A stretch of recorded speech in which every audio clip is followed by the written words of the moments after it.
Well, hello. I'm Matt. Welcome to the good life. I do a little radio show from my backyard in the Hills Casino. I'm a lucky guy. In fact, I'd say luckier than most. I have lots of friends that I like to call stars. Hey, in fact, there's one now. You probably know Ryan Stiles, Drew Carey Show. Whose line is it anyway? Black Hawk Down? I wasn't in Black Hawk Down, Matt. That wasn't me, okay? What are you doing here? The gate was actually open. I thought I'd take a little jacuzzi-roo. I got company coming over, okay? People that matter, okay? Get up, go. Bubbles feel so good, Look, Ryan. Matt, you know what? You gotta stop doing this, okay? I can't be coming home with the wife and kids and you're in my tub, okay? Just get out. I'm not wearing nothing.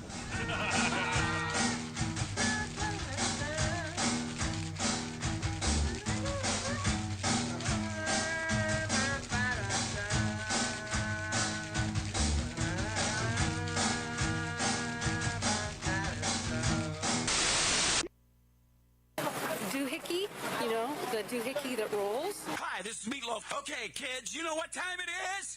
You know what time it is?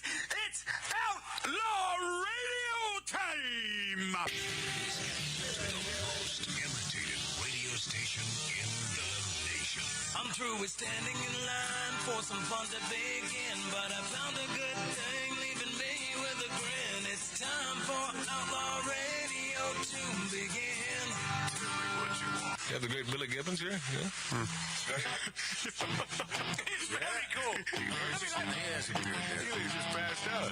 Yeah. Hey, that didn't sound too bad. Huh? And to lighten them up loud. Oh, man. We're here with Matt. Oh, yeah. At the lighten up loud. Oh, little Outlaw Radio. We're here with Matt. And he's not fat. We got all these guys and girls in the house. Let me tell you, that's where it's at.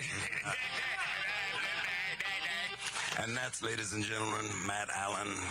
Pass me a gallon.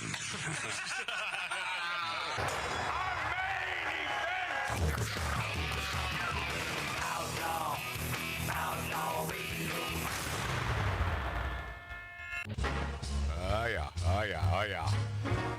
Welcome, my friends. Welcome, my friendlies. Welcome to the big dog of broad chasing. Growl. Magic Matt's Outlaw Radio on YouTube, on Rumble, on X, and the finest radio stations throughout the nation.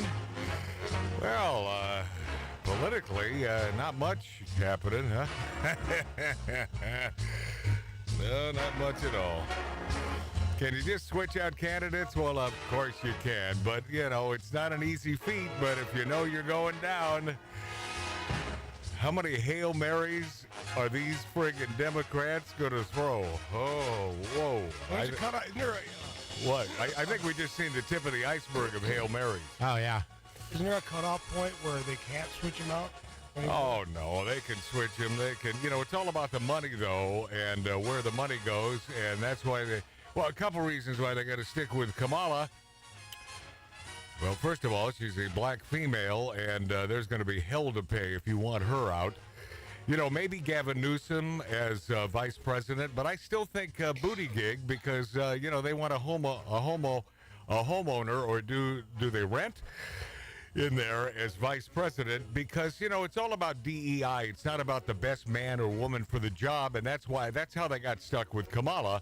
The one who, if you remember the debates, when Biden was debating Kamala and the rest of those idiot stick Democrats, called Biden out as being a racist. I don't know if you recall that, but yeah. That's funny how politics, man. Funny bedfellas. So we'll get to all that crapola, including the interview with the Clinton operative. And, you know, just to set up, what was it? It was 20 minutes? Yeah, too close. Yeah. 20 friggin' minutes? Stephanopoulos. And if you notice the way they stopped it, they just stopped the interview. It was done. I know that they went longer. Boy, I'd like to see what ended up on the old cutting room floor there. Because they stopped. It was like a freeze frame at the end. you know that wasn't the end. Well, it was basically the same as the debate. Yeah. I mean, it was the same answers he was getting. I know. But, you know, it was. No, it didn't do him any favors. And really, I was rooting for him. I'm still rooting for him because I want him. Although, not one to boast, I'm the one who predicted over a year ago he wouldn't be the guy. Did you see him at the Wisconsin rally? Oh, I've seen him. I mean, he's yelling and screaming. I ain't leaving. I'm in the race. I'm not. Yeah. Much to the chagrin of the majority of the Democrats right now. Yeah. But I hope he takes that tenacity to the bank. Yeah. Stay with us, Joe. The problem is, by the time some of you are hearing this on terrestrial radio, he'll probably already be out. I mean, that's how quickly I think this could come down. Yeah. No matter how much he wants to stay in the race, no matter how much his stupid son and that evil wife of his, Jilly? oh yes, insists that he stay in the race. I need to keep my house. She's a miserable. Yeah, well, that's why he's there. But I don't think this can last much longer. And by the way, let me just double down. I want it to last a long, long time. Yeah. I want him to be the man. Anyone know? And the only reason I ask this question is because within my circles, and I guess I could just say circle, about here. Yeah, well, why do you have two? Mark C.G. Boyer, my brother Mark, Tattoo Dave. You have several circles? I want another circle. Back. I have heard no mention over the last several weeks of this Hawk Tuah girl. Oh, yeah. Oh, yeah, that's an old one. That's not really old. No, It's fairly old. Dude. No, it's not. It's 3 weeks old. No, it's not. It's at least a month old. Wrong. Like If you do. consider, Wrong. if you consider 3 weeks old, 4 weeks. Oh my God, the petulance from my brother! It just never ends. Anyway, I've seen it several times. Just People the are copying. petulance, though. Just stop being petulant people for are- 1 people are second, copying her. so the listener can get some sort of enjoyment out of the know, show and don't instead of hearing a whine. little 12-year-old Quit in the whining. corner, Quit whining. being petulant about, oh no, it was a week more, so it was almost a month. Who cares? That's how you guys go, no, Who wrong. cares? Because you are wrong. It was 3 weeks ago. Okay. The- You ever even seen it, Matt? Either way, a month, 3 weeks, it's not that old. Does that matter to the show? Does it matter to the logistics of any of the content whatsoever? I don't even have to ask the listener. Right now, they're pointing at my brother as being one little imbecile dummy. Please call in. Please Jeez. call in. And Oh, give here us- we go. Oh, I'm going to go. Goodbye. You did have kind of a show, but now you have nothing. Oh, without my brother, we have no show. Hey, let's see how well we do without my brother. Let's see if there is no show without my brother on Magic Matt's Outlaw Radio. Let's take a listen and a look on YouTube, on Rumble, and on X. Here we go. Hawk Tuah girl, repulsive, problematic, as pride parades because, here's a chick that quit her job now because of the number of hits. Have you seen the video and what? And it was a street interview. Well, wasn't there more than one video? No, it was on. This is what made her go viral. Oh, where she said she was a teacher? Dude, are we talking about the same thing here, Dave? Yeah, it's the same girl. Oh, okay. Do you know what Hawk Tuah means? It's like, yes. Oh, okay. So if you do, then you know this entire thing began as a street interview. It was quick. It was like 10 seconds long, and it was simply, how do you please your man? And this country Hawk Tuah girl, simply says, she says, well, you do Hawk Tuah, and then it's a way to do explaining oral sex. And because of this, she is now a star. She might be president. I mean, I don't get it. My buddy just sent me a picture yesterday, as a matter of fact. He got the license plate in Arizona. Hawk Tuah. Oh, is that right? It's funny. Wow, that's got to be worth some money now. Yeah, I'm looking. Here. Yeah, but it's, I read a little commentary on this and sort of talking about this Hawk Tuah girl and the pride parades and the drag shows, sort of a mirror for the typical red-blooded American heterosexual. And the fact that we have become so depraved and deprived, I guess, as those of us on the right, conservatives, we got to stop being gross so they won't be gross. We can't. It's tough to call them out when there are plenty on the right that do some gross things. But, I mean, this alphabet mafia it's becoming far more normal than any of us want to admit. This was an interview with a Hawk Tuah girl, and by the way, get ready to stop and start this thing. But, yeah, this is an interview with this countrified little bumpkin called the Hawk Tuah girl. Here we go. I've been dropped out of school for like a year or two. Okay, so this was like But I done quit my job. I said, peace. So now is like you're going to go to LA, you're going to go to New York. Oh, yeah. Do you think you see yourself like starting... Pause. So she's now going to go to LA and New York. Why? For what reason? She's a world traveler. So now you're going... I just found that a little weird. Well, because she's can now. She's got so much money. But why? Why? Yes, Mark? I got a post here. Get on the mic. It says, Hawk Girl rakes in $30K for New York appearances. I dig that. Is that ridiculous? One day Is that, and I forget the country star. I'll get to that. I have it in my slosh of stuff here. But a country star brought her on stage, which I thought was just icky. Mm-hmm. I mean, why lay claim to this chick who has done absolutely nothing except for 10 seconds explain Hawk Tuah? It is, to me, this is the deprivation of the United States of America. Start this from the beginning, and a little interview, and it's a short one with a Hawk Tuah girl. I've been dropped out of school for like a year or two. I've been dropped out. So this was like... But I done quit my job. Pause a second. I'm sorry. I done quit my job. I think she's been dropped on the head a few times, too, by the way. Continue. So now is like you're going to go to LA, you're going to go to New York. Oh, yeah. Do you think you see yourself like starting your own type of like show or podcast, or are you just going to be like an internet personality? I think we're going to do like a show, and then we're just going to be like on a bunch of podcasts Pause. and everything else. And What sort of show? How to Hawk Tuah. What sort of show are you going to do? What is the show from a 10-second snippet of her explaining Hawk Tuah, and that's all about oral sex? This just, and believe me, when it comes to sex, I'm no ninny. I mean, I'm a big fan of sex. But my God, the fact that this chick has blown up? What the hell, Mark? Yes. Welch, that's her name. And by the way, always make sure and clear your throat on the microphone. Yeah, that's the way to do it. She's going to host a daytime event. Oh, God. At Memory Motel's East Village location. $45 to $55 ticket prices. Oh, no. And you can get a picture with her and have your merch autographed. Yeah, so buddy. She's got merch. I wouldn't, but see, already. Once again, this is just me. But I mean, I wouldn't I wouldn't cross the street to see this chick. I mean, and by the way, she's probably fine. She's probably a nice gal, and maybe she was drunk at the time when she did the little Hawk Tuah bit.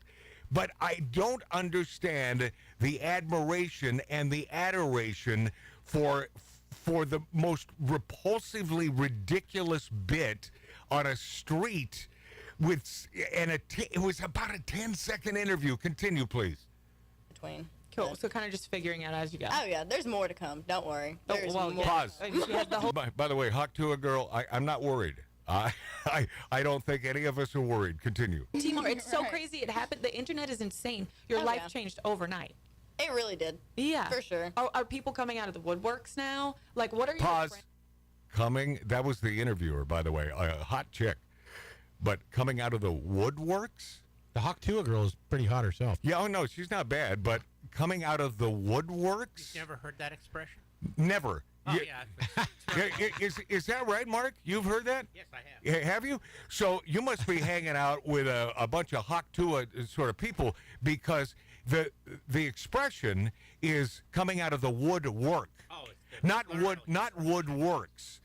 That's a big difference. I mean, if they could just get these friggin' colloquialisms straight, these are the things that drive me nuts. Coming out of the woodworks. You know, Matt, on one hand, you got to give it to her. I mean, it's the American dream. I can't give it to her because she did nothing. Right. She did absolutely nothing. And she's going to be a gazillionaire, man. Yeah, but I mean, for doing nothing. Doesn't it piss you off a little bit that she did absolutely nothing? It's not even a talent like she pulled down her pants and made balloon animals. I mean, that would have been impressive. I would have applauded that. Yeah. But okay, a little bit more of this interview. And back home, like, are they treating you differently? Are they like being bitches about it, or are they? They're like... really supportive. Oh, good. I've had maybe one or two that have had some nasty comments about it because the comments I've got from it, I don't even know these people, but I know they're like from my area. Mm-hmm. But all the mamas and all my friends and everything else that know me personally, they've attacked that ass. Let me just tell you, it's just been, I can't even tell you. So everyone's loving it. Oh yeah. No. Isn't that incredible? Jeez. I love. And by the way, I'm a big. We got to give her a little. I'm a big. No, we don't. No, we don't. That's just the opposite of what I want to give her. I know. But I know. you know, you mentioned attacking the ass. Listen, here's the deal. You know, I love the accent. I love that, and the mamas and the papas, they love me. But I can't for the life of me understand this. It was Zach Bryan. It was Zach Bryan on the final day of Pride Month in Nashville. And Zach brought her up. Yeah, I'm trying to get this out. If you just hang in there with me, the singer invited Hawk Tuah Girl on stage to sing with him. I couldn't do that in a million years. Is this guy? He's got to be a big lefty, right? A country lefty, woke. Honestly, lefty? I don't know. Don't be honest with me. I don't know where he leans. Most of the country folk aren't, but of course. I'm not a big fan of his. Oh, okay. Well, maybe there's a reason. I'm just not into his music. But maybe you get a certain vibe. Might be. Tattoo Dave. I mean, this does happen, man. I mean, what other legitimate country star who you knew was a lover of the United States of America would have this chick known for sort of describing her way of pleasing a man in 10 seconds or less? Yeah. I don't see a legitimate great country dude or dudess bringing that chick on stage. And who is Hawk Tuah Girl? Well, her name is Haley Welch. She's 21 years old. Beyond that, there's not a lot of info on her. 21. Yeah. 21. It was 2 or 3 weeks ago. She shared her technique for oral with a random social media content creator. The video of her pretending to spit on a microphone and making the noise Hawk Tuah went viral. This video made her an instant stinking celebrity, compelled one of the biggest stars in the music industry to invite her on stage in front of 17,000 or so fans. And whether she knows it or not, this gal is a groomer. You know, she is one of those groomers. Her rise to 15 minutes of fame sends a clear message to young girls. I mean, see, I think that's it. You know, more than anything, Dave. It's like, what is the message she sends to the youth, these gals? You know, being a slut will garner you attention, adulation, respect, and access to celebrities. So be as slutty as you possibly can. I don't know. I'm no wallflower, once again, when it comes to sex, but my God, is that what the young girls know? Is that what they want to do with their life? Is a 10-second snippet and they're all looking for the next thing to shock America and the world? She's, I don't know, Hawk Tuah Girl. Her sexuality is the gift she has to offer the world. It's not the gift she has to offer a man in marriage. It's the gift she has to offer the world. The blonde, Sexy Red, went on stage and mentioned that. But I got to tell you, she's a victim of our alleged sexual liberation, you know, alleged. And we sort of, I think we... Alleged by who? Well, we destigmatize whores, really. Well. And we've sold that lie that eternal happiness is partnered with sexual promiscuity. You know, I'm almost sounding like the dead guy who was doing that conservative show out of Orange County, Wally George, right now. But I could never be that bad. No. And God rest his soul, but, you know, I mean, he would have gone off on a rant on this, and that's really not what I'm doing. I think more than anything is the fact that, you know, what have I said? What is the quote here? That the meek shall inherit the earth. I have said this every year for many, many years, and this is case in point. Yeah. The meek, with absolutely no discernible talent whatsoever, it all started with Ryan Seacrest. You know? I mean, it all started there, and it hasn't gotten any better. It's just built on the Ryan Seacrest thing. I found another post. Oh, yeah? After her... Make sure his mic is up just a little bit more. After her appearance there in New York, she made $65K in merch. Okay. Now the easy thing to say would be, Matt, you're simply jealous. I don't equate this with jealousy. Would I be liking to make this money? Would I have done the BJ thing if I thought it would? No, I wouldn't. Because the one thing that I have never done, and this is why I happen to be performing a radio show from my backyard in an 1876 Virginia City, Nevada-style bar and pissing off my brother to the point where he leaves. Well, hopefully he'll be back. I love him dearly, but he is a child. I can't believe that was just over a 1 week discrepancy. Well, yeah, but do you understand the point that it's not even relevant to the story? And I get it, but it's been so much worse between the two of you. Oh, I know. For him to get up in the first minute of the show. Well, you know, he'll stay up till 4 a.m. doing whatever, and then I don't know. You know what I want to tell you though? You have always said, I'm happy. I want everybody to make money. I do. Want everybody to kill it. I do. And I do. But this girl's bothering you. She's bothering me because she has absolutely no discernible talent. Right. I'll give you the examples in the past. Rosie O'Donnell, not a big fan. However, she did one kick-ass comedy routine, sort of a one-trick pony, where she did an Oprah bit. And I thought it was hysterical. So I can't legitimately call Rosie O'Donnell a no talent. Right, she's got a little. She's a talented gal, and she's not a bad actress. Whatever happened to that guy? Yeah, well, she's looking good. Oh, by the way, I've got some Rosie stuff, and if you haven't seen her lately, she's looking prettier every day. Oh, oh yeah, wow. She's so pretty. And the other one is, you know, Ryan Seacrest. I don't hate him. He has the talent. Okay, I'll just stop there. But, you know, I'm searching for examples. And, yes, it is the American dream, but this is ridiculous. Now, I guess you could also say, well, if it turns out she has no discernible talent, then this will be that flash in the pan and you'll never hear from her again. And I think there's a very more than feasible chance that could happen. I agree. I think that that could happen. Yeah, she dwindles. Over. But if there's something more to her that is interesting, now I didn't hear it in that interview. You didn't either, I'm assuming. No.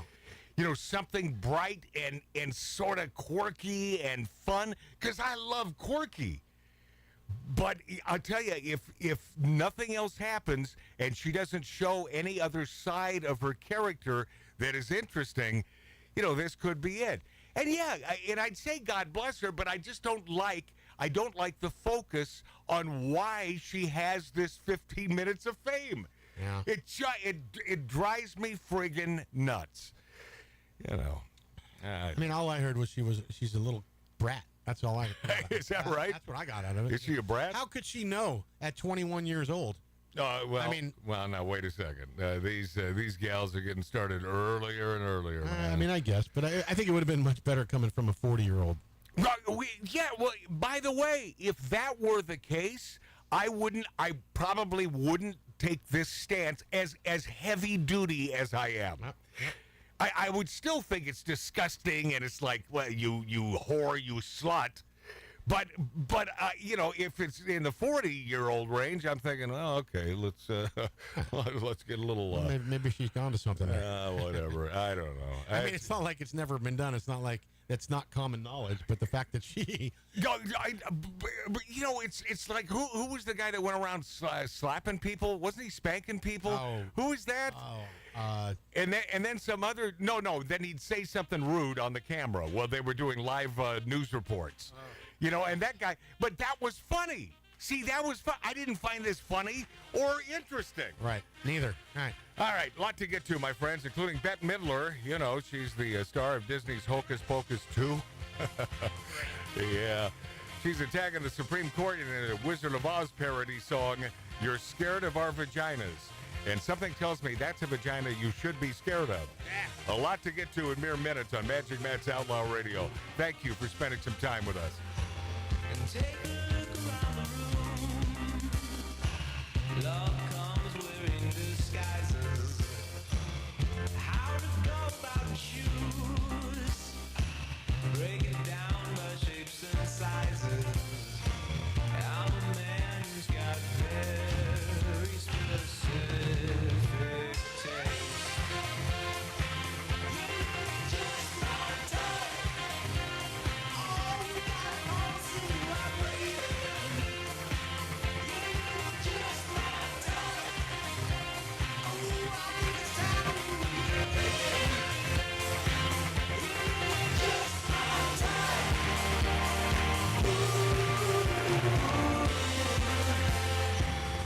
When there's nothing in the air, don't fight it, just keep breathing. I can't help myself but stare. Double check for double meanings. I'm a man who's got very specific. I was just saying here at break to Tattoo Dave, it's like my brother storms off over 3 weeks as opposed to a month that this Hawk Tuah girl's been around. It's like this sort of small-minded, petulant crap I really have no time for. And it is so ridiculous. If we were talking 6 months ago and I didn't catch it, or a year ago, or let's even say 3 months ago, but no, it's within a week, and you make it an issue? I can't believe that was enough to set him off. I really can't. Well, I'll try to get him back. There are some people where it's just more important being right than doing what is correct for the audience. Yeah, we got to come All back. right, we'll come back in a second. Ladies and gentlemen, you're listening to Outlaw Radio. The staccato hoofbeats of a golden palomino, carrying a man who fights wherever justice needs a champion. Magic Matt Allen.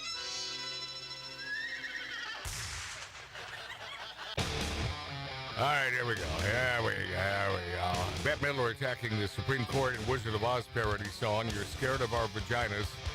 No, I will not be playing a snippet of this for you. I don't think we could handle it. Singer-actress Bette Midler, star of Disney's Hocus Pocus 2, has released a Wizard of Oz parody song that attacks the Supreme Court, singling out conservative justices for ridicule by claiming you're scared of our vaginas. Yeah, that's one I'm a big fan of the old vagina, but that's one I don't want to see. She has a real problem with, of course, the justices, and you know, if you want to do the math on some of the greatest things that Trump did during his presidency, that was one of the great things Trump did. He got some good justices in there, and you see the repercussions, and it'll last years and years and years. And he got rid of some bad ones. Oh yeah, well he doesn't get rid of them; they have to resign. No. Bette Midler's song is part of the left's ongoing effort to discredit and delegitimize the Supreme Court. It's like it's the Supreme Court, and they're simply sticking with the values of the United States Constitution. But they're get out of my vagina. Oh, yeah. Democrats don't like this this Constitution thing, including the reversal of Roe v. Wade. Of course, that was the correct thing to do as well. It should always have been a state issue. And this week's decision on presidential immunity regarding former President Donald Trump. In the song, Midler, she repeatedly attacks Justices Clarence Thomas, but that's okay that she's attacking a black man because he's a conservative, right? That's the way that works. Yeah. Samuel Alito, Brett Kavanaugh, and Neil Gorsuch at one point calling them entitled wealthy men. Bette Midler is nothing but, I can't say entitled white wealthy men. I mean, she'd love to. She'd love to be able to say that, but can't say that. Bette has nothing but praise for the High Court's leftist female justices, Sonia Sotomayor, Ketanji Brown Jackson, and Elena Kagan, who is not supposed to be that, she's not supposed to be that lefty, but, who knows what's going on. Midler, she used the song to promote Vote Blue, the Democrats' voter registration initiative. Democrats have grown exponentially hostile to the Supreme Court as the conservative majority has issued decisions that clash with the radical, and they are. I just love how they call us radical because we're constitutionalists. Yeah, sing it, baby.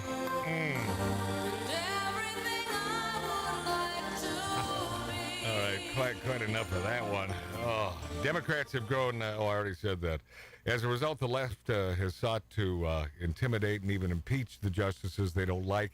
I mean, as they've even called for hostility and death towards some of them. If you recall, over the past several years, they get away with it on the left. Of course. Although they call us the hostile ones. They get away with everything. I don't recall us protesting much.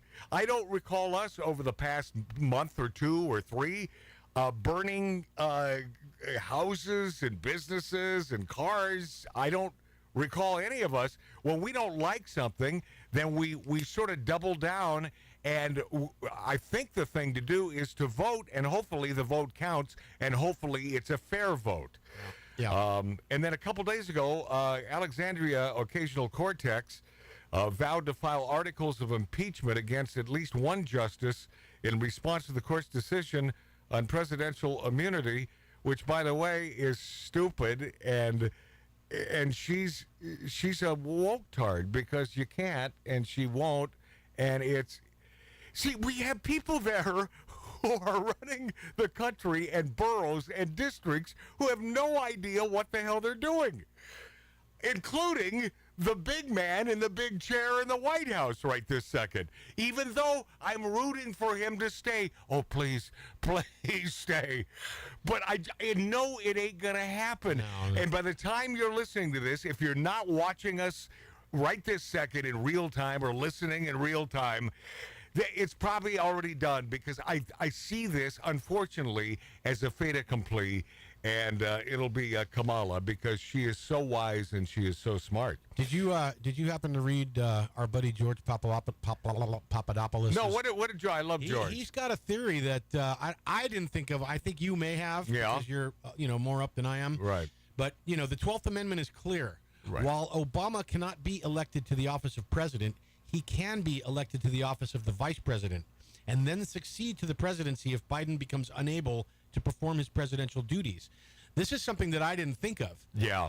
And I don't know, I'm sure you did, but the fact that Obama is still pulling the strings, like we've talked about, but the fact that he could be elected as vice president and then slide in. I got to tell you that Papadopoulos, man, we should have had him on the show today, because that's some interesting stuff. Yes, that is something that I did not trap in my noggin, and it's interesting as hell, because if indeed this is a fact, why in the hell would he not want to be the vice president and then the heir apparent to the throne again? Which leads more power to what you're saying, which is they are going to knock him out and somebody else will run choose Obama as his running mate. Yeah, the Associated Press and Wall Street Journal's headlines for Biden's train wreck on that interview, they sort of say it all.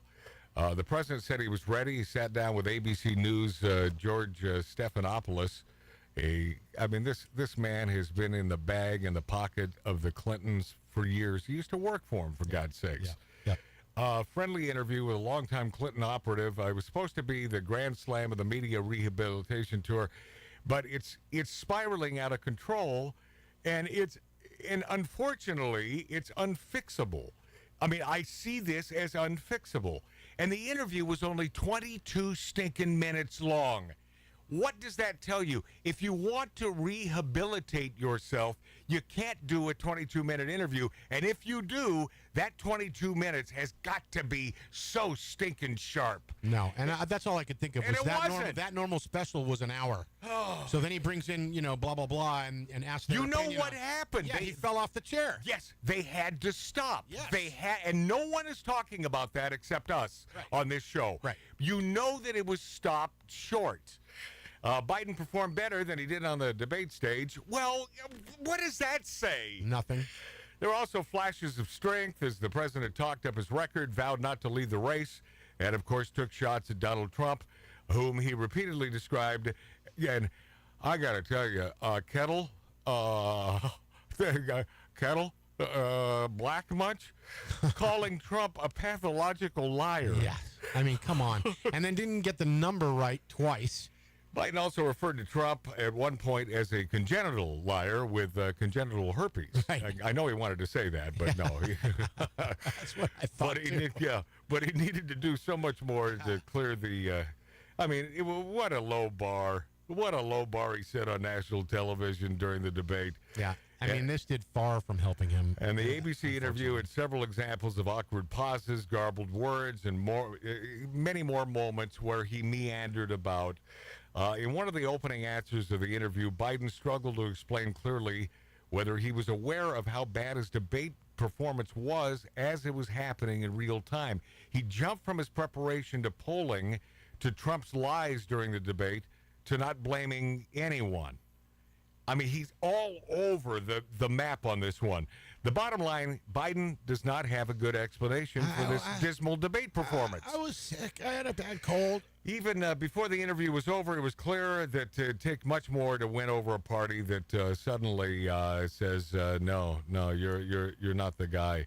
Something we've known for a long time. They've known it for a long time, too. But see, it's not about having the best man in there to run the country. It's not about folks that love the United States of America. It's as simple as power. They only want power. They don't give an S how they get it or who runs the country as long as the Dems are in charge. It's real simple. Well, also, I'm not talking out of school here. No, but it's also pulling the strings. You know, he was the puppet at some point, but now the strings are broken. They can't pull the springs in him. They can't control him. They want someone, and they also want someone malleable in there. Right. You know, and Kamala is that malleable person.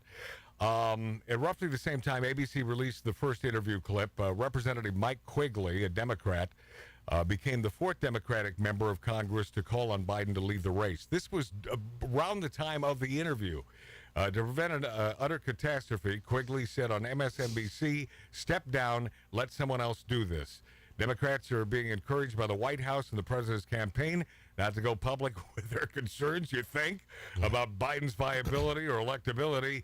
According to a Democrat granted anonymity to discuss the matter, another Democrat who watched said they found Biden to be shaky and predicted more will call on him to leave the race. Well, of course.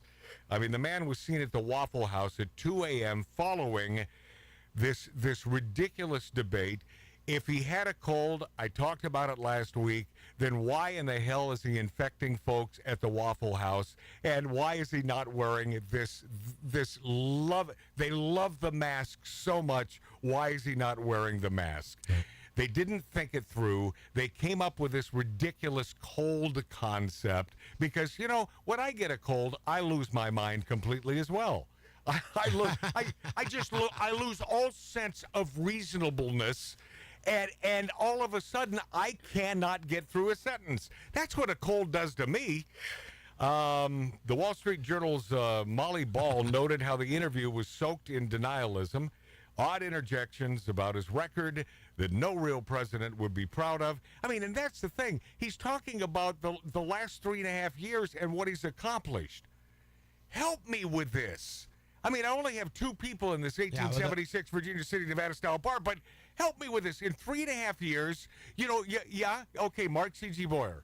In that 3.5 years, he has turned this country into a trash heap. Yes, into a cesspool. But he's bragging about it. Yeah. The 2 things this campaign and its surrogates peddle is helping American families is lowering the cost of drugs. For the elderly. And making it easier to break up monopolies. Yeah. I mean, that's inside the Beltway stuff that none of us give an S about. Biden spoke softly, looked pained through the brief interview.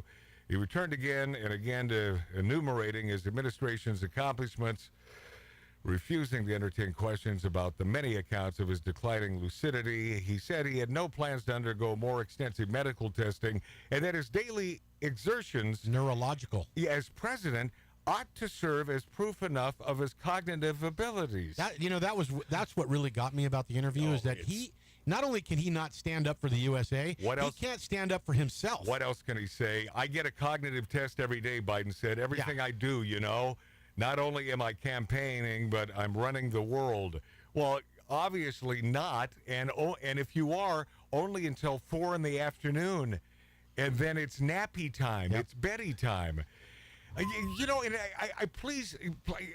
I implore you not to allow my utterings to give you the impression that I'm heartless. I feel bad for anyone that goes through this cognitive decline. If it's a family member, my God, I'm going to get them help. But his family doesn't give an S about him, only about the power and the White House. And the heart of your case against Donald Trump is that he's only out for himself, putting his personal interests ahead of the national interests. Stephanopoulos said this at one point. How do you respond to critics who say that by staying in the race, you're doing the same thing? And, of course, the president, with that incredulous look of his, oh, I can't believe you said that. Oh, come on. He said, I don't think those critics know what they're talking about. They're just wrong. I took my hat off to Stephanopoulos because I thought this was going to be. He had to. He had to make it look tough. Right. He had to. Those were lockstep orders from the Democrats. You have to make it look tough. If you look weak, you will accomplish nothing.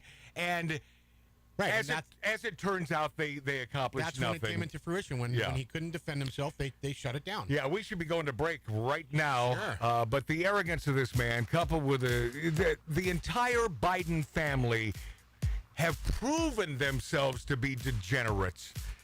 It's an American horror story, and we must end this in November.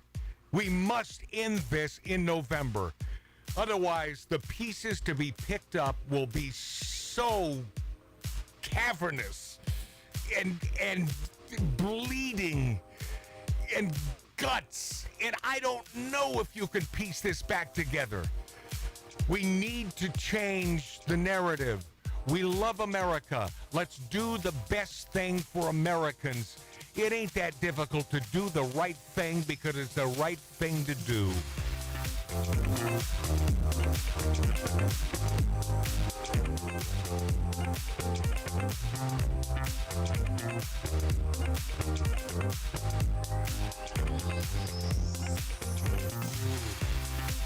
Forget the rules in the city lights. Baby, let's go party. Get on and feel it. Baby, let's go party. I'm catching looks to deliver. Throwing my head to the stars.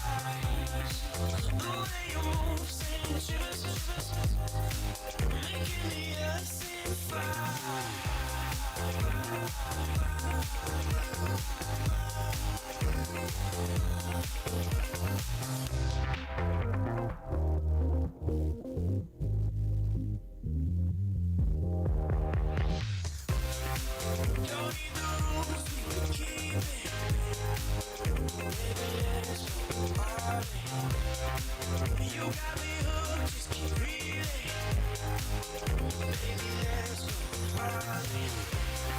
I'm catching looks to deliver.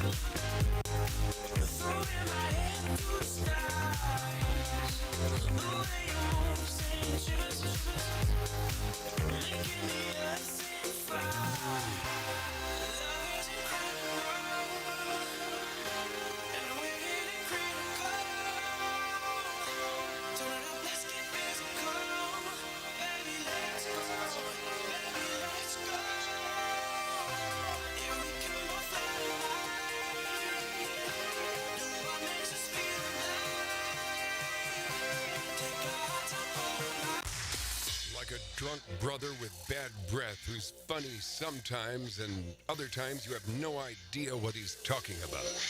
Like a Facebook friend with a real bad attitude. Like that movie that you never wanted to see, but it's the only thing on. This is Outlaw Radio with Magic Matt Allen.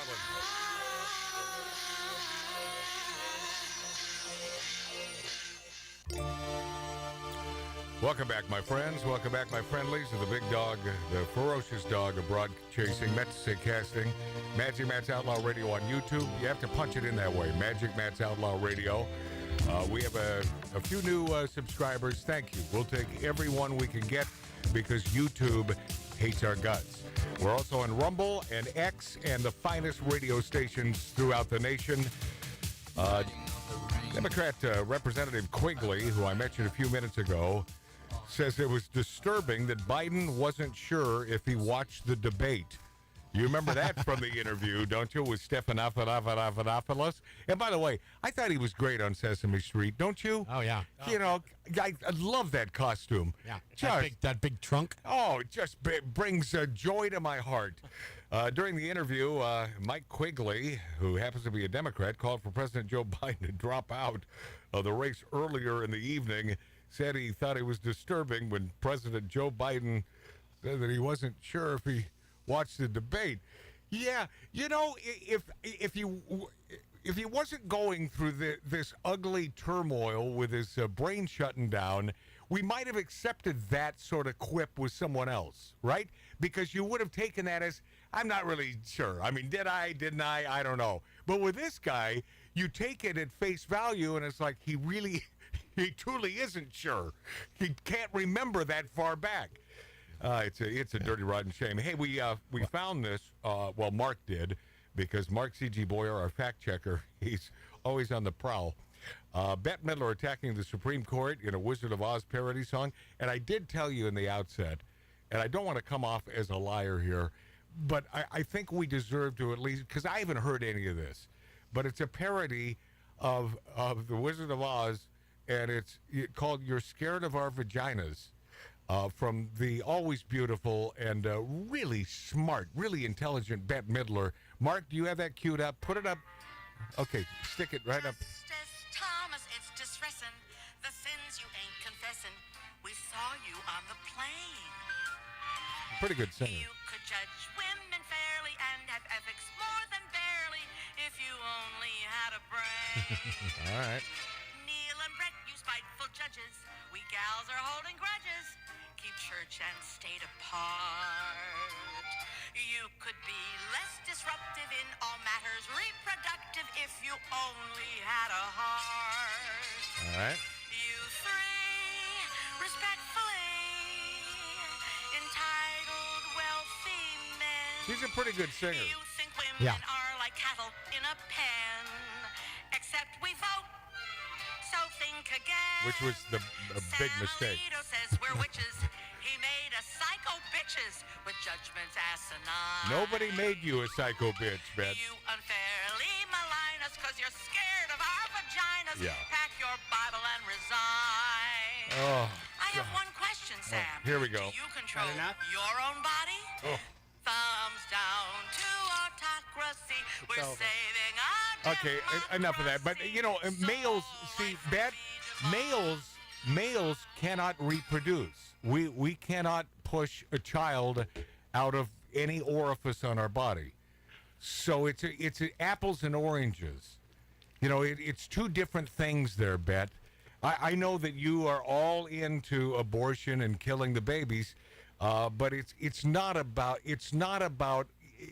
anything equal between males and females. But a Bette Midler she simply, I think she hates men. Don't you get that impression? Oh, yeah. I mean, my God, she obviously hates the men on the Supreme Court, but I think she hates men. And I hearken back to my favorite late-night talk show host of all time, Johnny Carson, and I just wonder politically if he were still alive today, if they were discussing this, if they could discuss this, you know, not to say that he was on one side or the other. You never knew it from his show. He was an equal opportunity offender. Depending on who was in office, he would go after everyone. But he'd never make it a political forum, his show. But I mention this because he and Bette were dear friends.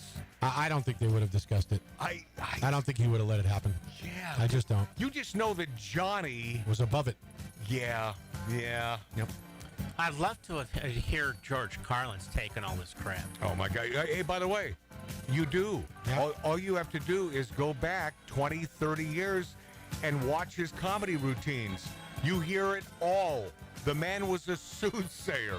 We'll be this after back on Magic Matt's Outlaw Radio, on YouTube, on Rumble, on Twitter, and the finest radio stations in America. Out on the street, I was talking to a man. He said there's so much, but there's nothing mine that I don't understand.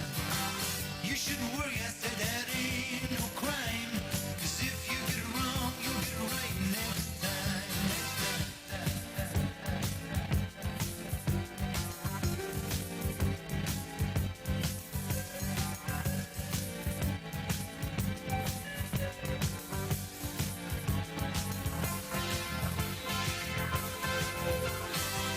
You need direction, yeah, you need a name. When you're standing at the crossroads of your highway.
What's going on, ladies and germs? Tattoo Dave here.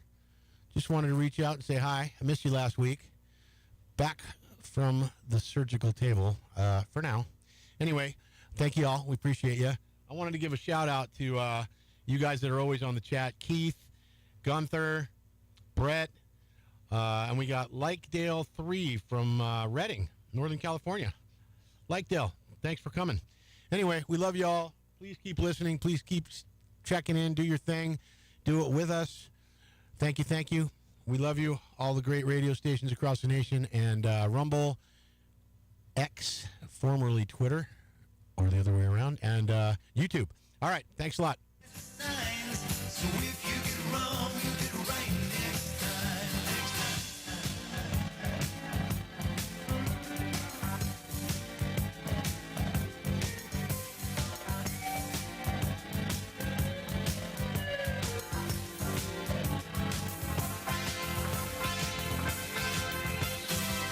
Life is a liar, yeah, life is a cheat. It'll lead you on, pull the ground from underneath your feet.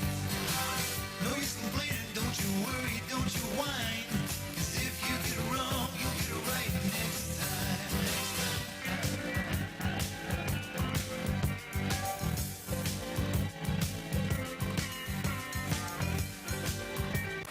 Doohickey, you know, the doohickey that rolls. Hi, this is Meatloaf. Okay, kids, you know what time it is? You know what time it is? It's Outlaw Radio time!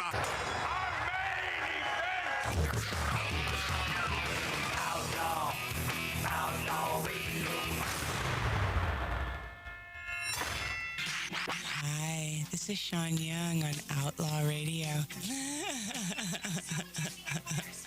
Hey, this is Shelley Berman on Outlaw Radio. Listen, come on, listen to me or listen to Matt. If you like being bored, it's great for you. It's Robert Hayes. I'm here on Outlaw Radio with Magic Matt, a.k.a. The Weasel. We are here to drink. We're here to smoke. We're here to interrupt. You may drink. You may smoke. You may interrupt, but I'm here to... Live from the Lighten Up Lounge, this is Dom DeLuise saying, this is Outlaw Radio. Hi, this is Chuck Woolery at Lighten Up Lounge on Outlaw Radio. Lots of fun, guys. Be back 2 and 2. Hi, this is Gilbert Gottfried, and you're listening to Outlaw Radio, where we smoke, we drink, and occasionally we bother people who look old and weak. Hi, this is Rick Dees with Magic Matt, a.k.a. Mr. Cigar, in the Lighten Up Lounge. We drink, we smoke, we interrupt. Okay. Hey, our buddy Barry Goodall in Louisville, Goodall's Country Kitchen, signed in, watching us on YouTube. He says, Matt, nice shirt. I didn't know that this would even come out. I didn't know that you could even see it, but it is a nice shirt. It is a great shirt, and that's why I asked you earlier. I said, are we calling Barry today? You're wearing, I figured because you were wearing a shirt. I love a guy like Barry Goodall taking time out of his busy schedule of eating and eating some more to sign in on our, whatever the hell that is, our chat. Is that what it's called? Yeah. Magic Matt's Outlaw Radio on YouTube. And on Rumble. I think he might be on the Facebook chat, though. Mary's got a hold of that. Whatever he's on, I love Barry Goodall. You don't know nothing about eating. Well, he knows everything about eating. Yeah. And Brett Provo welcomes Dave back. Tattoo Dave. Thank you, Brett. He's very happy to see Dave back on the show. He had a little operation. I did a little spiel while you were out there. Yeah, because Dave's a puss. Oh, I want to live. Oh, I want to continue breathing. So I have to go in for a few days in the hospital and have a major surgery. Yeah. Okay, puss. Sorry about that, guys. What a puss. Hey, listen, not to take anything away from Barry's shirt, but something we forgot about. Mark Fitzgerald from One State Saloon in Idaho sent us some shirts, which I have here. I'm wearing one right now. It's in Eagle, Idaho. Yes. It is. I don't think it's the One State. It's not called Old State. I'm sorry, Old State Saloon. It's the Old State Saloon, and this guy. First of all, we are huge fans of the owner of this joint. Yeah. He's such a good man, and he's the one that celebrated happy heterosexual, not awareness, but. Awesomeness. Happy Heterosexual Awesomeness Month. Are you you're showing that? I'm showing one of the shirts right now. Okay, yeah. It is a. I can't wait to visit because it looks like this sort of old classic bar that's been there forever that I would adore. And here's the other one. There's another shirt too. This one was the. This is for you watching us and for you simply listening to us on the greatest terrestrial radio stations throughout the country.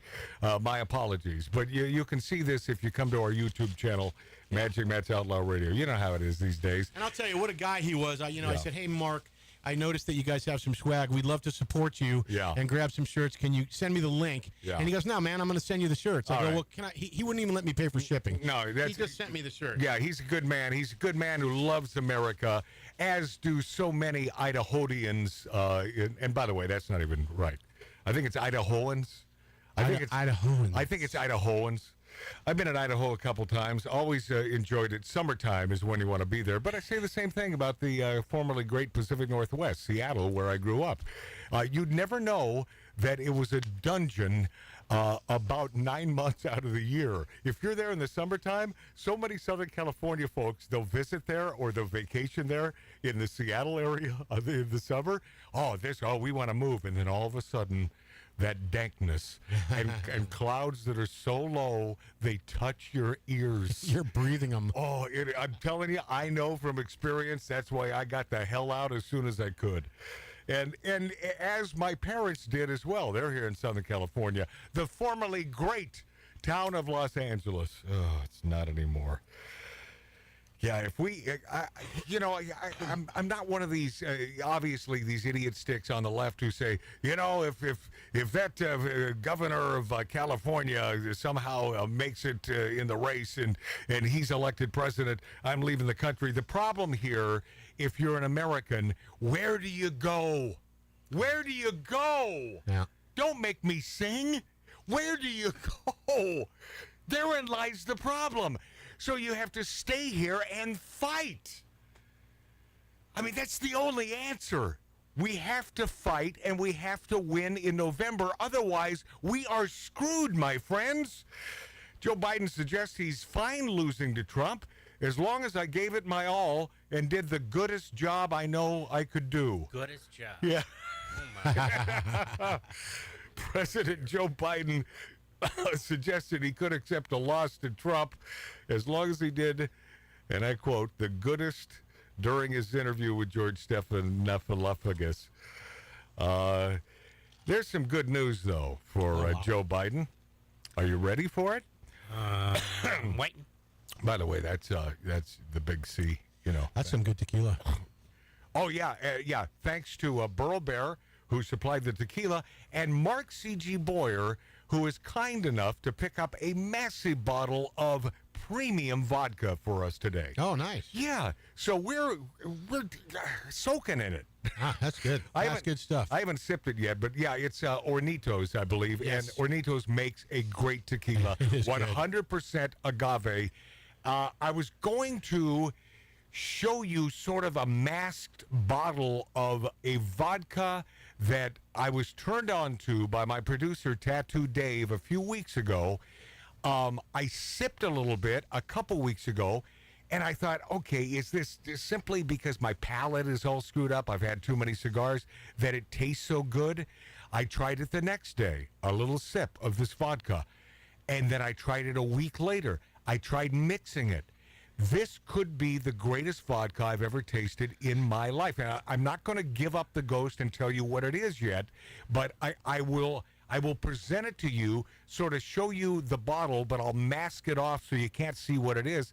Because, frankly, I want these folks to become sponsors of this show because I am 100%, and it's organic in me telling you, I can't believe how good this vodka is. It's excellent. You tried it for the first time over the weekend, right? I did. Or 4th of July, our barbecue. Ago. Yeah, our barbecue. Mark. You can do a side-by-side comparison with the vodka I brought. Yeah. Which isn't bad vodka. No. It's tremendous, and I was an ambassador to Kettle One for many, many years. It is a tremendous vodka. I simply don't remember Kettle being this there's something sweet about this vodka. It's still 80 proof, so it's not diluted in any way. Nope. And there's no harshness. So it's not simply, so many folks who they love to mix their vodka with that's smooth. No, it's not simply smooth. I like to be able to taste while I'm sipping, while I'm quaffing, whatever it is. I like to be able to taste it. That's why I enjoy a Bloody Maria in lieu of a Bloody Mary.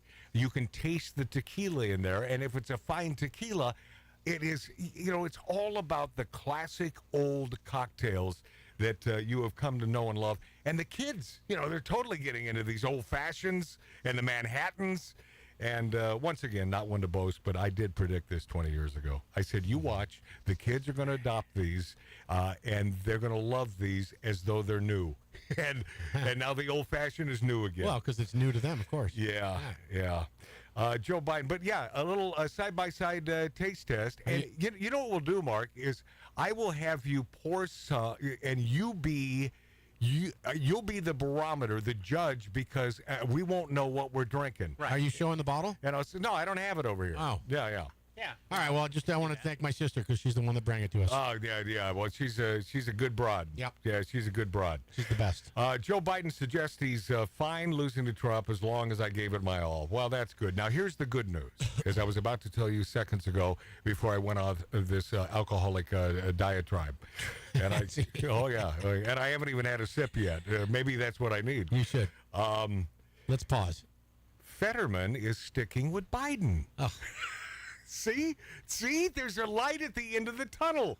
Joe Biden is our guy. Senator John Fetterman, right there in good old Pennsylvania, defended President Joe Biden amid concerns about remaining the Democrat Party's presidential candidate in the aftermath of that beautiful debate performance and his beautiful appearance at the Waffle House with the cold infecting all those waffle makers behind the counter and in front of the counter. But man, if Fetterman is sticking with you, what more do you need to know? That this man is as lucid as the day is long, the great Joe Biden. Yeah, a cold, a stroke. What's the difference? Yeah, but I got to tell you, I think that they tried to keep that Fetterman endorsement quiet because you really had to search for it. But old Fetterman, yep, okay. And the fact that Joe Biden calls out Donald Trump for lying is a laugh. I mean, I'd be crying if it weren't so ridiculously funny that this guy, who is a known plagiarist, this man is the king of plagiarism and a known fake, false-telling truth wouldn't know their way around his mouth. Biden falsely claims Trump told people to put bleach in their arms. Yeah. He continues with this ridiculousness. I couldn't believe it. But I literally could not believe it. Let me explain why. He believes, as do the Democrats all believe, that you, my friends, are stupid friggin' idiots. Honest to God truth. If they didn't believe that you were imbeciles, that you were dip-esses, they would not hang on to these false claims that have been blown out of the water time and time again. This was another one during George Stephanopoulos' interview. He repeated the false claim that former President Donald Trump told people to put bleach in their arms. That's all you got, bud? And I'm rooting for you, man. I want you to be the guy. I should have been handling this interview.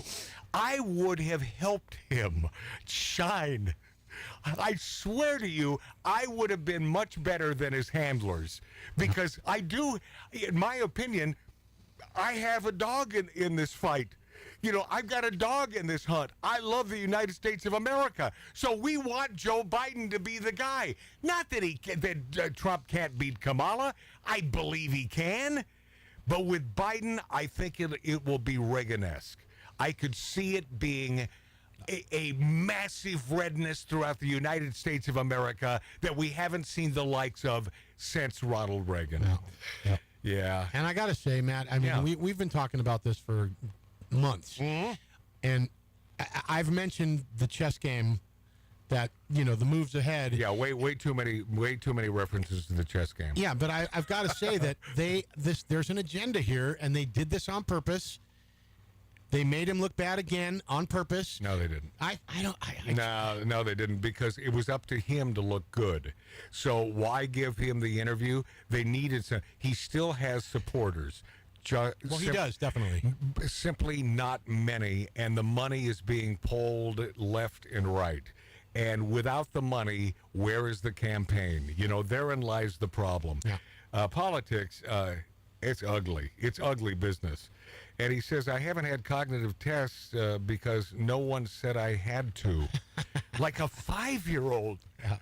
Like a 5-year-old. Well, no one said I had to. I won't take one because being a POTUS is a test. Neener. Yes, but you're losing. You're flunking this test, Joe. How about I bet they give him a daily breathing test. Put a little something under his mouth just to make sure. A piece of paper. Yeah, a daily breathing test would come in handy. President Joe Biden said he hasn't had a specific cognitive evaluation because no one said I had to, and they said I'm good. They, meaning them. Those people said I'm good. He refused to take an independent cognitive evaluation. The people above him. But therein lies the biggest problem. When he refuses to take an independent cognitive evaluation, what does that tell the American people? Right. That's a fait accompli, for God's sakes. But that's what I'm saying. George posed that question knowing the answer. Yeah. Well, no, he's wanting a feasible answer that might bring Biden back to life, but we see that it's over, and I don't want it to be, but it's over. Hollywood titan, major Democrat mega donor Barry Diller, no longer supporting Joe Biden. No longer. That's a lot of money, my friends. Jeffrey Katzenberg is and by the way, I've never been a fan of this guy. Why? More politically than anything else. It's like, come on, my Jewish brethren. I'm not a Jew. Don't make me sing. I'm a what? Wait, who the hell is calling me on a private number? Uh-oh. No, it's either Tony Orlando. Hold on. Who is this? Oh, so it's Rick Dees. I told you it was either Tony Orlando or Rick Dees. We're live on the air, Rick. Tell him I'll call him. Yeah. No, Rick, I never talk about that show on this show. Well, hold on, Rick. You know how radio works. This is dead air for the listener and the viewer right this second. So I'll call you back. I love you. You know I love you. We should call him. No, because he's talking about another platform that I don't talk about on this show. So otherwise I would. All right. Yeah. So stick around and watch the stars come out. Hey, man, it's your old buddy Rick Dees. And, I was hoping it was something about the show today, but I knew that it was a fat chance in hell he was watching or listening today. He's too busy out there living the life of a gazillionaire on the golf course. Yeah. Jeffrey Katzenberg, and by the way, I guess I could have asked him about Jeffrey, but there's no way we could hear his response because he knows Jeffrey Katzenberg. Growing accusations toward this maniacal little son of a bitch that he downplayed Biden's cognitive decline. Of course he did. Those that know Joe know exactly what has been coming down for several years now. And so Hollywood Democrat donors are now pointing their fingers at Jeffrey Katzenberg because it seems to me there are some donors that simply didn't know. How can you not know after all the foibles we've seen live on television, taped on television, all over YouTube, all over media, all of his friggin' ridiculousness, how would you not know that this man is crumbling?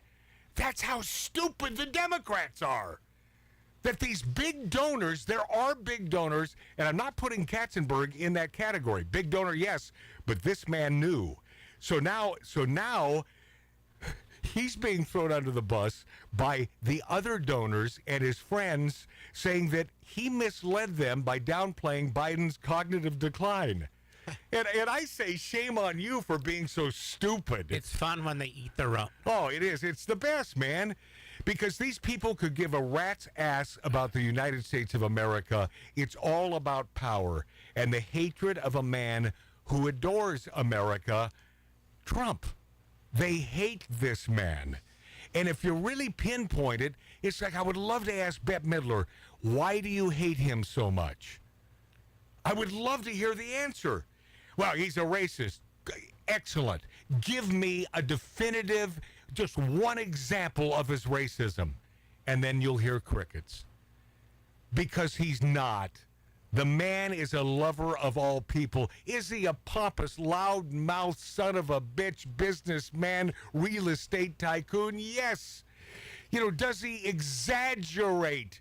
Yes. That's different than a lie that will harm the American people.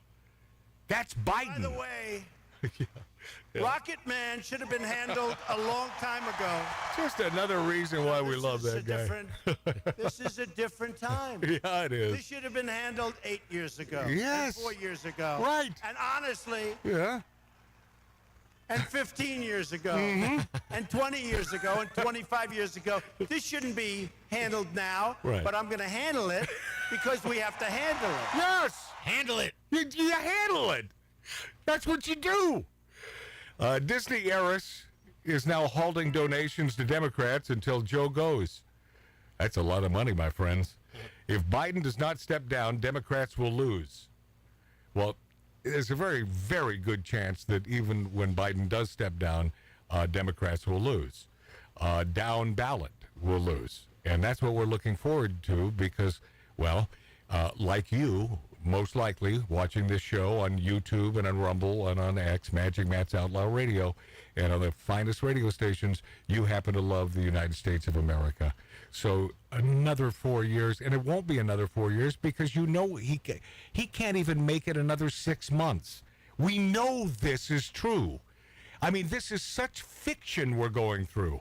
Abigail Disney, heiress to the family dynasty, announced that she would halt her donations to the Democratic Party if Biden does not step down. So is this not a fait accompli, no matter how much I hope that he's still in the race?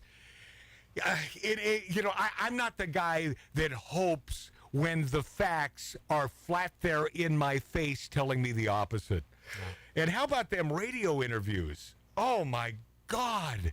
Did you hear any of his radio interviews? That's horrible. That's just horrible. He can't even get through. He's not even on camera. And he can't even get through a saleable sentence. It's words. He can't even. I mean, it's crazy. Yeah. It's absolute crazy. And this pop sensation JoJo Siwa curses out fans after getting booed at a Pride event. She says, F you, but she said the word. And I got a kick out of this. I'll tell you why. This JoJo Siwa, and I don't know any of her music. You know, I guess I'm just getting too old for this crap where I just don't care.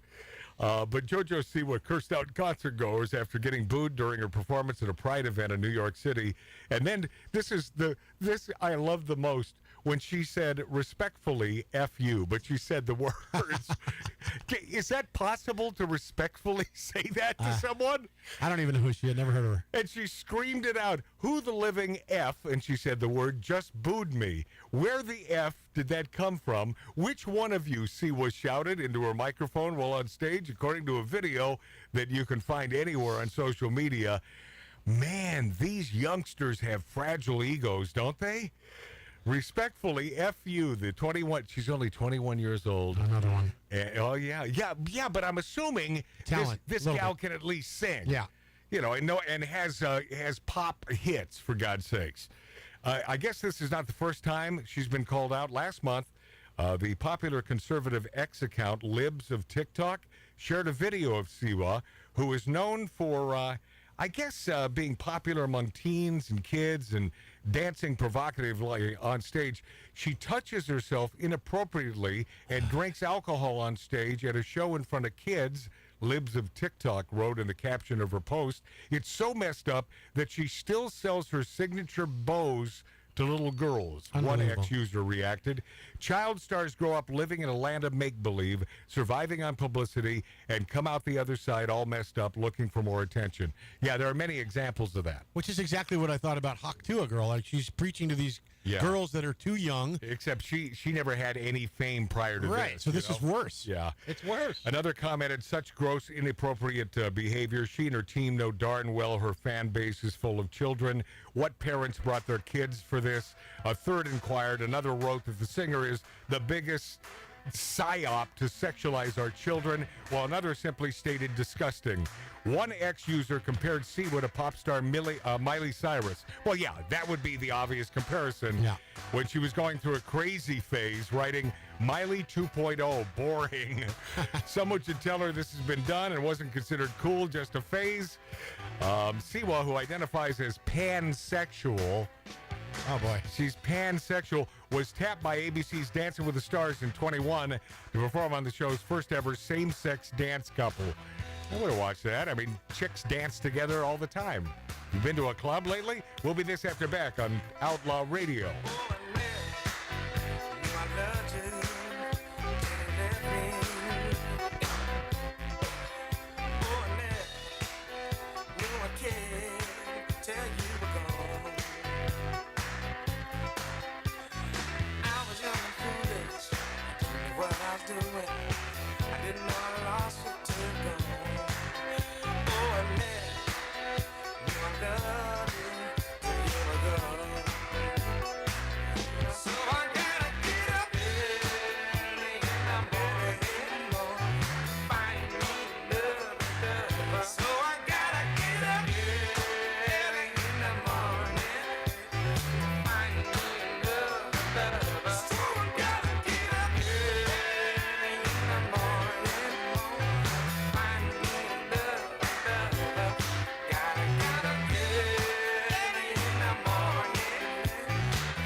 to ordain and establish this Constitution for the United States of America.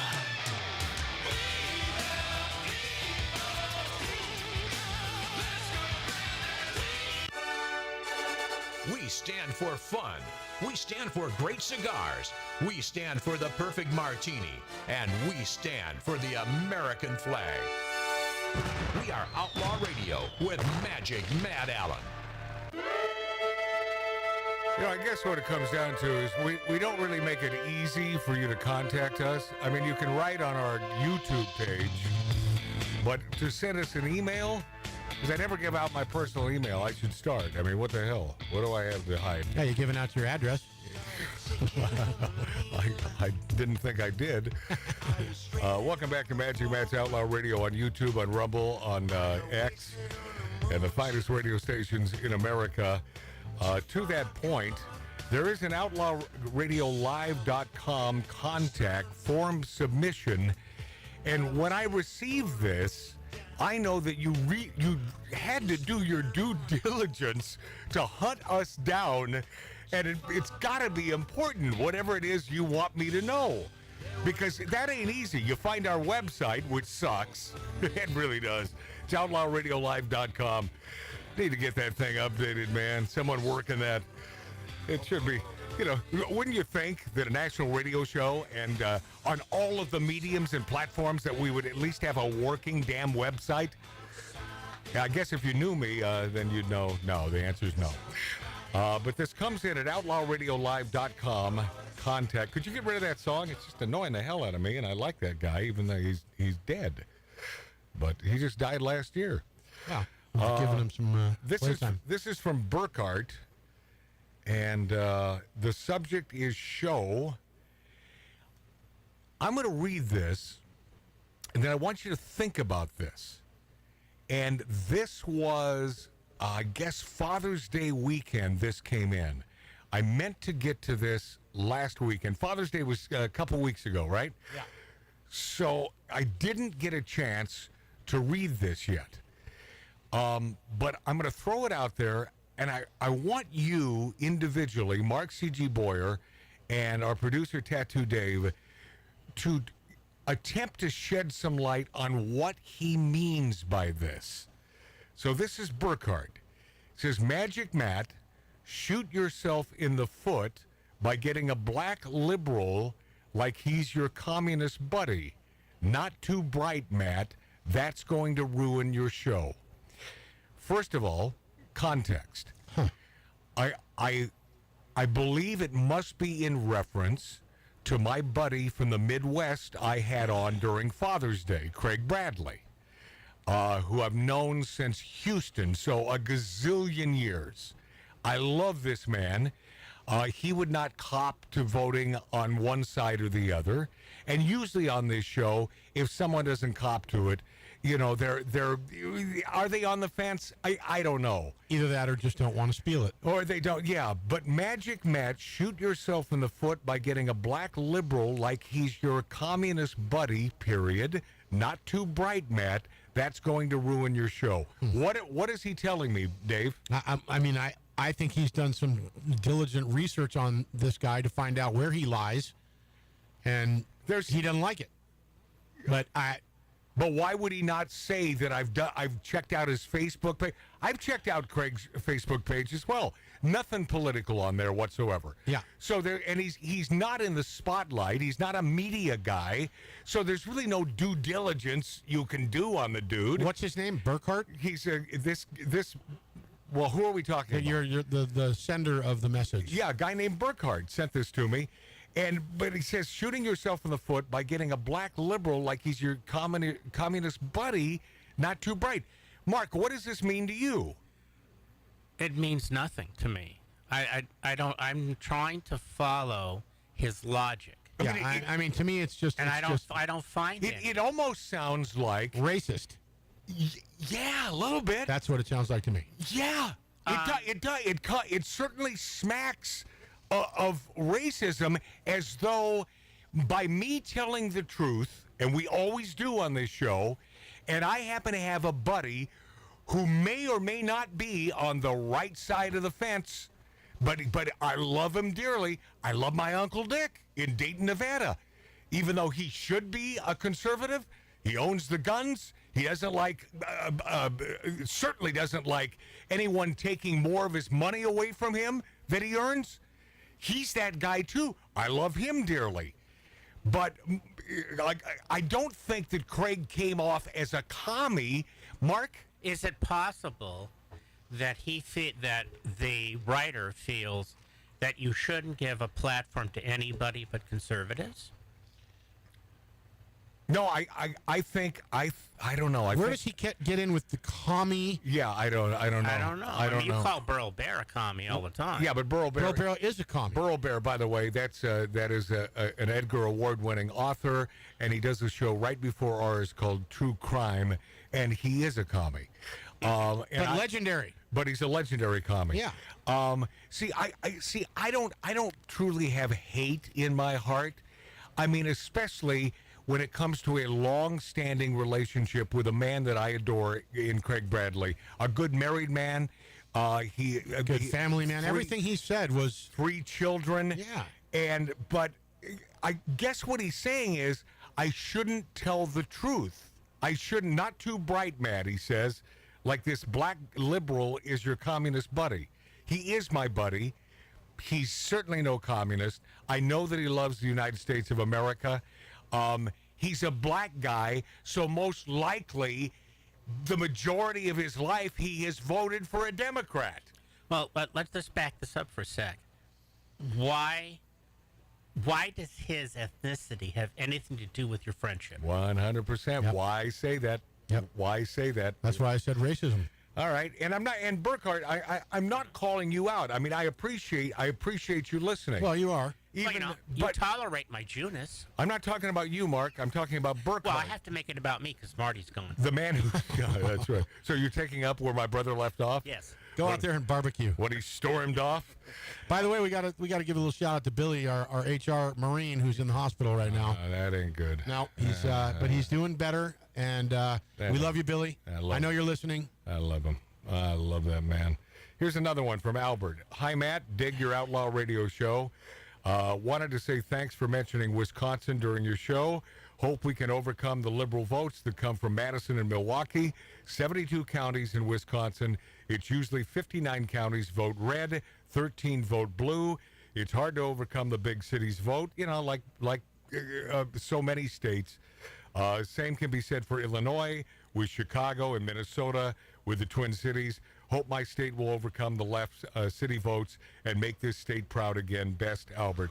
Thank you, Albert. Did he say? I missed it. Did he say where he was from? Yeah, Wisconsin. Okay. Yeah. And then another Wisconsin fan, North Central Wisconsin, loves your show. I'm so done with the woke and PC culture.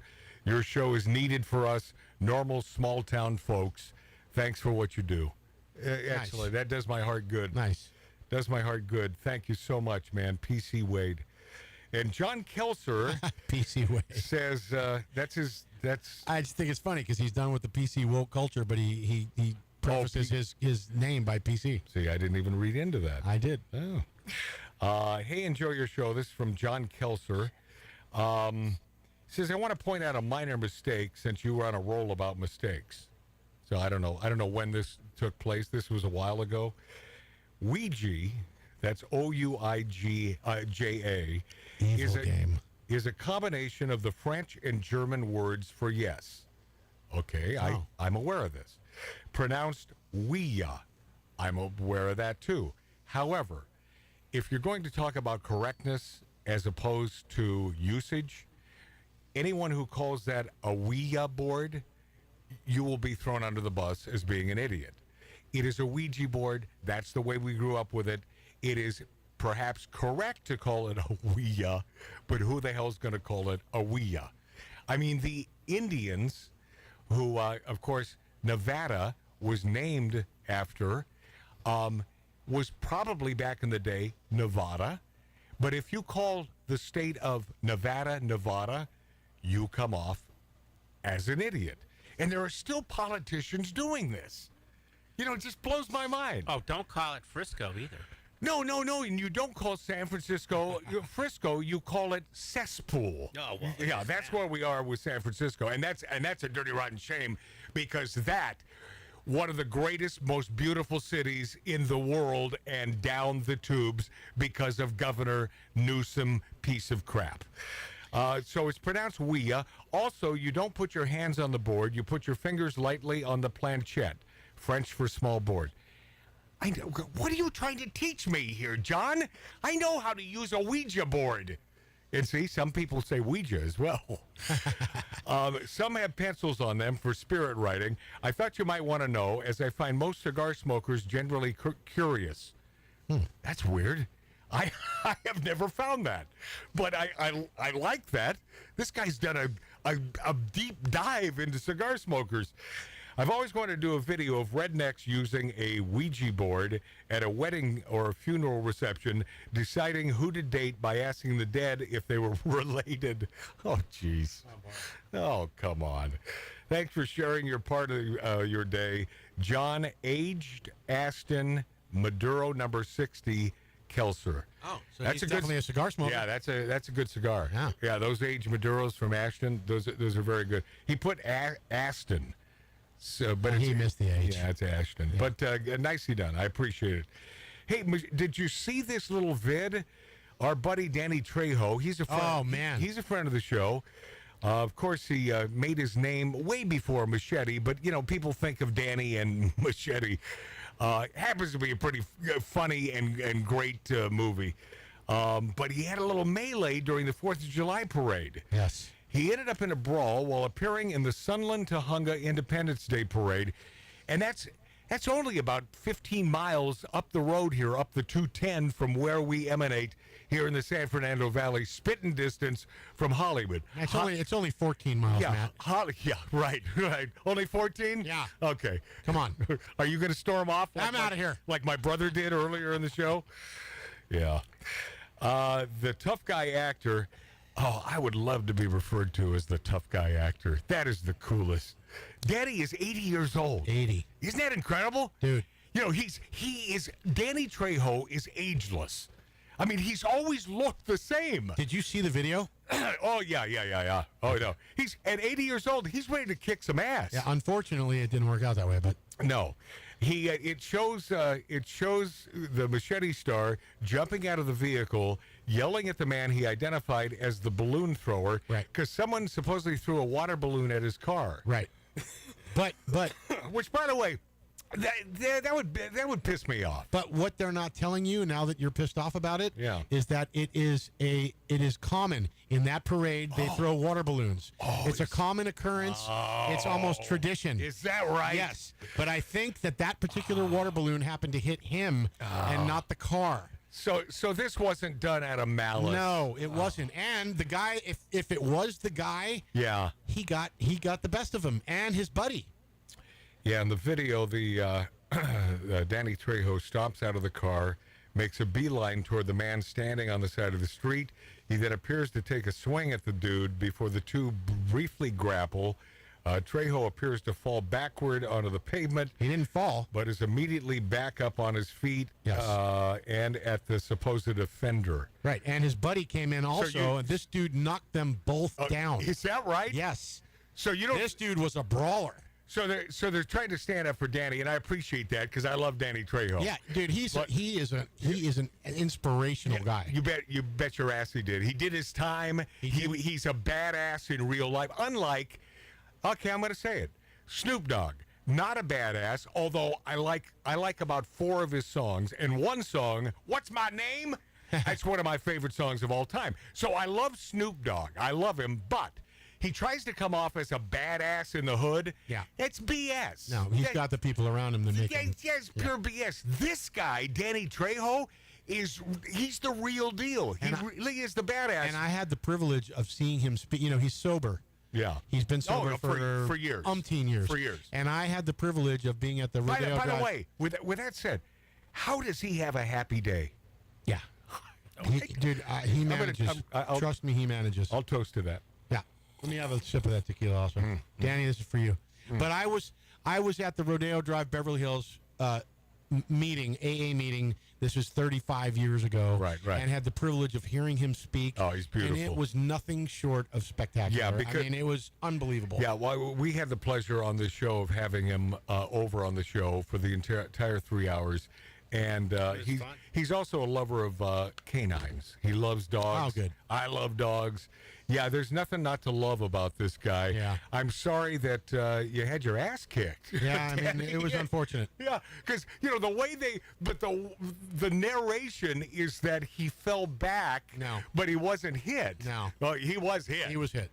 Okay. And the big guy that was twice or maybe three times his size that came to his rescue or also was upset about what happened, this little dude knocked him on his butt. So also. This was a tiny guy? Yes.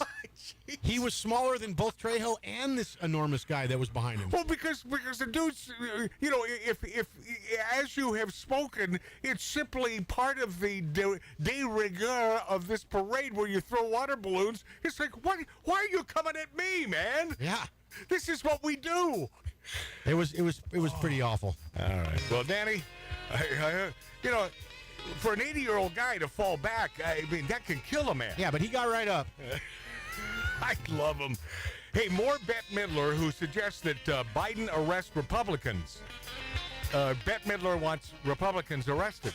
When we return on Magic Matt's Outlaw Radio.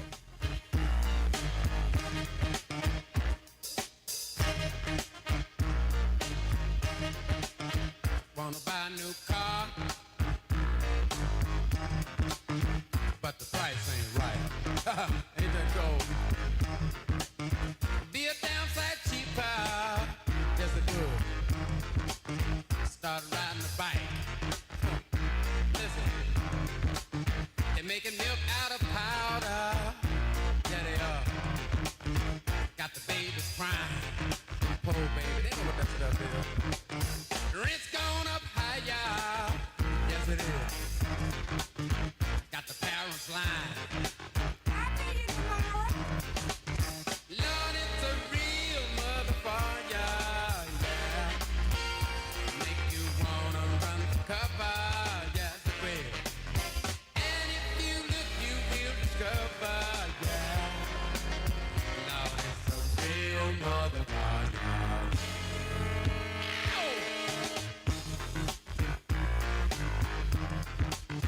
Good dog. Listen, got to go to a disco. Throw your troubles away. Dance to the music that the DJ plays. Well, all right. And then the lights come on. Yeah. Like you knew they would. That cold. Gone home and face the music. That don't sound too good. Ain't that cold? Listen. Love is a real motherfucker. It'll make you wanna run for cover, yeah. And if you look, you will discover, yeah. Love is a real motherfucker, yeah.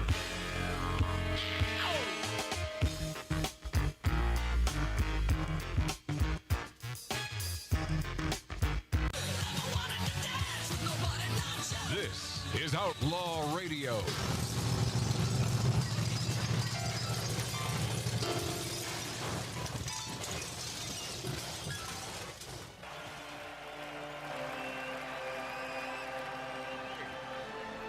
Yes, sir. Welcome back, my friends. Welcome back, my friendlies. Magic Matt's Outlaw Radio on YouTube, on Rumble, on X, and the finest radio stations throughout the country.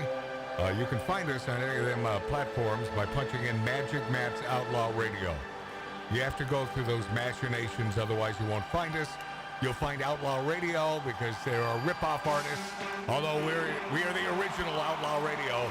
But it does us no good if you're trying to search and watch us on any of them platforms. Magic Matt's Outlaw Radio. Hey, Bette Midler suggests Biden arrest Republicans and allow the FBI to use deadly force to regain Democrat House majority. That's Bette Midler. Yeah, star of Disney's Hocus Pocus 2. I love that they use that as her credit. I do. Hocus Pocus 2, I don't think that fared well at the box office. I believe that's probably why the writer of this article uses that as a credit. Oh, no. Oh, God. Here she comes. Oh, yeah. I mean, a hell of a performer. You know, and my former producer, Lori Downey Jr., just adores this Bette Midler. I can't get out of my mind what a dunce she is. Uh-huh. Oh, yeah. Okay. They're using deadly force to regain Democrat House majority. Kill those damn Republicans. Yeah. Hit me now. I say now. Oh, the left is good and the right sucks. Bob up and bite me and shut up, Bet. All right. Hey, Matt, I heard your phone go off. Did somebody send you a text? Oh, yeah. Rick Dees, who called me just a few minutes ago. Yeah, I'll get to that in a second. Now that Joe has total immunity, and by the way, oh, God, these people are so stupid. Why don't they do their due diligence? You know, to really suss out the facts. Joe does not have total immunity. When Trump becomes president again, he won't have total immunity. That's not the way it works. Many are urging Joe to be GOP ruthless to the GOPs. Here's a suggestion for implementing his new powers, Midler wrote in a Friday X post, sharing a screenshot from an opinion piece published by the New Republic. Now that Joe has total immunity, many are urging him to be ruthless. The Ruthless People actress, there's another credit for Bette. Ruthless People. Shared a specific section of the article that fantasized about a scenario in which Biden orders the arrest of several Republican members of Congress. Well, fantasize, they've gone out of their way to arrest Trump. And put him in the big house already. That's not a fantasy.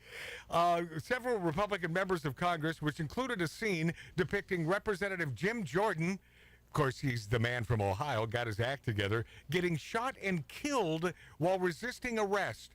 I regret to inform you that Speaker of the House Mike Johnson has been arrested. A number of other members of the House Republican Conference have been taken into custody. It's a fantasy post. These people are sick, including but not limited to Bette Midler and those of her ilk.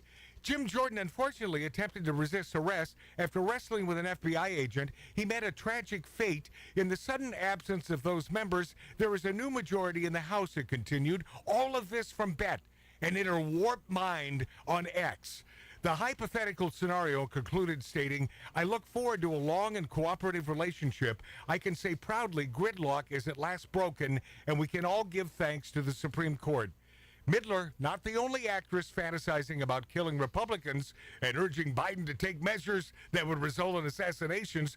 This week's Netflix Orange is the New Black actress. Oh. And boy, do I say that loosely. Yeah. Actress, the real Icky Lea DeLaria, literally and emphatically called on Biden to assassinate former President Donald Trump in response to the Supreme Court ruling on presidential immunity, posting a video for her, him, sham, not sure, 1.1 million Instagram followers urging Biden to blow him up. Joe, you now have the right to take that bitch Trump out. Take him out, Joe, DeLaria said. If he was Hitler and this was 1940, would you take him out? Well, he is Hitler and this is 1940. Take him the F out, blow him up, or they'll blow us up. But yet we on the right, we're the nasty ones. We're the ones that like to hurt people. Yeah. Stick with the facts. We'll be this after back. I'll get to that D's text next. Wait a minute. Fill my cup, put some nigga in it. Take a sip, sign the check. Julio, get the stretch. Right to Harlem, Hollywood, Jackson, Mississippi. If we show up, we gon' show out. Smoother than a fresh drop. Skip it. I'm too hot. Hot damn. Call the police and the fireman. I'm too hot. Hot damn. Make a dragon wanna retire, man. I'm too hot. Hot damn. Bitch, say my name, you know who I am. I'm too hot. Hot damn.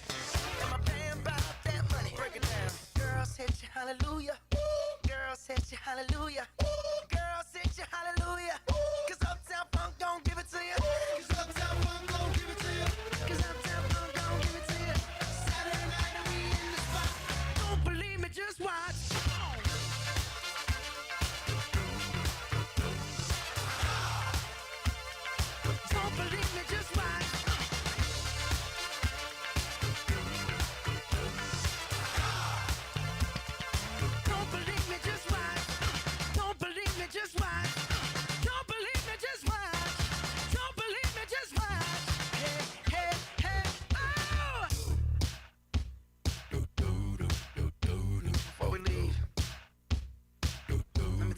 something.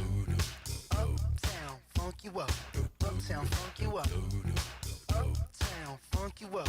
Uptown, funk you up. I said uptown, funk you up. Uptown, funk you up. Uptown, funk you up. Uptown, funk you up. Come on, dance, jump on it. If you sunset and flown it. If you freak dead and own it. Don't brag about it, come show me. Come on, dance, jump on it. If you sunset and flown it. Well, it's Saturday night and we in the spot. Don't believe it, just watch. Come on.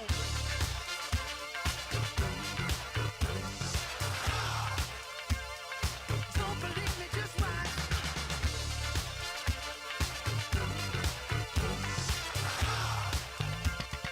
Don't believe me, just watch. Don't believe me, just watch. Don't believe me, just watch. Don't believe me, just watch. Hey, hey, hey, oh!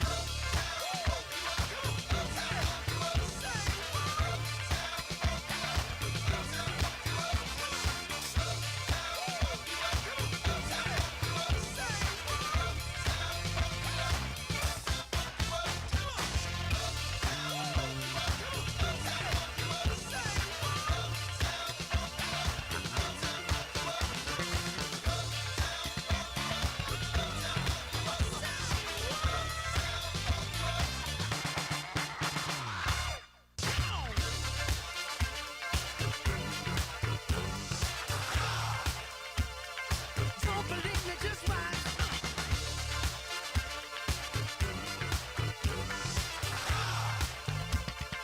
Don't believe me, just watch. Don't believe me, just watch. Don't believe me, just watch. Don't believe me, just watch. Hey, hey, hey, oh! Stop. Wait a minute.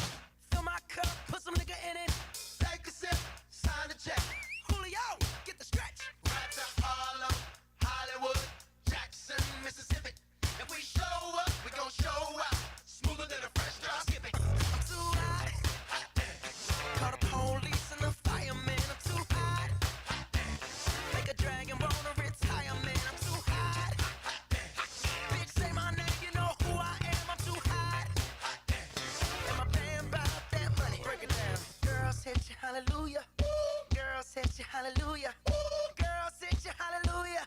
Cause Uptown Funk don't give it to you. Cause Uptown Funk don't give it to you.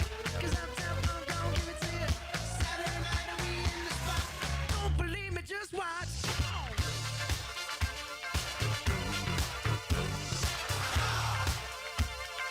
Don't believe me, just watch.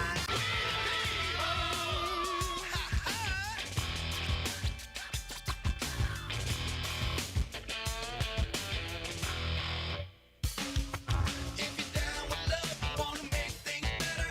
All we gotta do is just come together. Weather the storm, take my hand, and follow my lead to the promised land. 'Cause we the people, we gotta unite and follow that good time guiding light. Climb aboard this love boat and rock that bitch up and down the coast. In order to form a more perfect union, do ordain and establish this Constitution for the United States of America.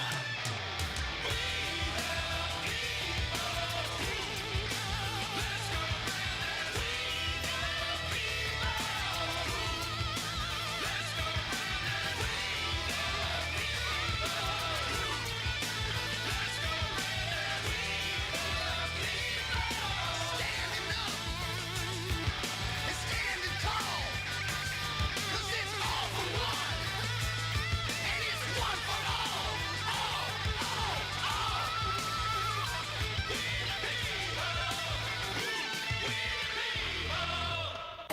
Doohickey, you know, the doohickey that rolls. Hi, this is Meatloaf. Okay, kids, you know what time it is? You know what time it is? It's Outlaw Radio time! The most imitated radio station in the nation. I'm through with standing in line for some fun to begin, but I found a good thing leaving me with a grin. It's time for Outlaw Radio to begin. Tell me what you want. You have the great Billy Gibbons here? Yeah. Very cool. He's just passed out. Hey, that didn't sound too bad. Huh? At the Light 'em Up Lounge. Oh, man. We're here with Matt. Oh, yeah. At the Light 'em Up Lounge. Oh, little outlaw radio. We're here with Matt. And he's not fat. We got all these guys and girls in the house. Let me tell you, that's where it's at. And that's, ladies and gentlemen, Matt Allen. Pass me a gallon.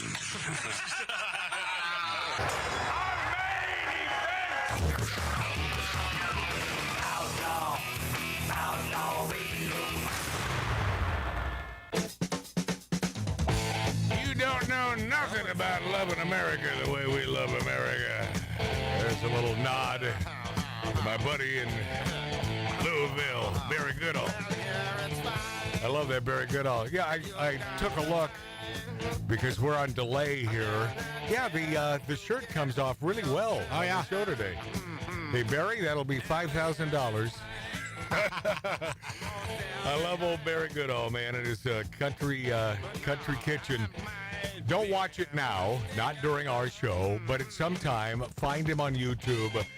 It's some of my favorite. He visits the coolest little joints, man. If you're hungry at all, even if you're not hungry, he'll make you hungry. Yeah, he will be. For some good old fried chicken or the biggest, meanest, greasiest burger. And I mean that in a good way, because a good burger is a greasy burger, my friends. Very good. I love you, bud, in Louisville, Kentucky. Hey, actress Rosie O'Donnell flirted with the idea of killing Donald Trump, with this new immunity. Of course, here's another brain trust in Rosie O'Donnell. They don't understand how the presidential immunity works. But she told her 2.4 million. How does a Rosie O'Donnell have 2.4 million TikTok followers? I mean, that's a lot for that old hag. She says presidents are allowed to order assassinations, suggesting that Biden now has the right to kill people. Oh, God. I mean, they lie with the ease that we drink tequila today. That's pretty easy. And smoke a cigar. Yeah. They lie with that amount of ease. And by the way, if you haven't seen Rosie O'Donnell lately, prettier than ever. Prettier than... She just, every day, somehow more femininity exudes from those pores. Apparently, a president is above the law, and he could hire anyone to kill anyone and be immune from prosecution, Rosie thinks, which would mean, I assume, that President Biden has the same that right now, O'Donnell said, I assume. Instead of looking it up, right? Just taking a couple minutes. Why not be sure? No.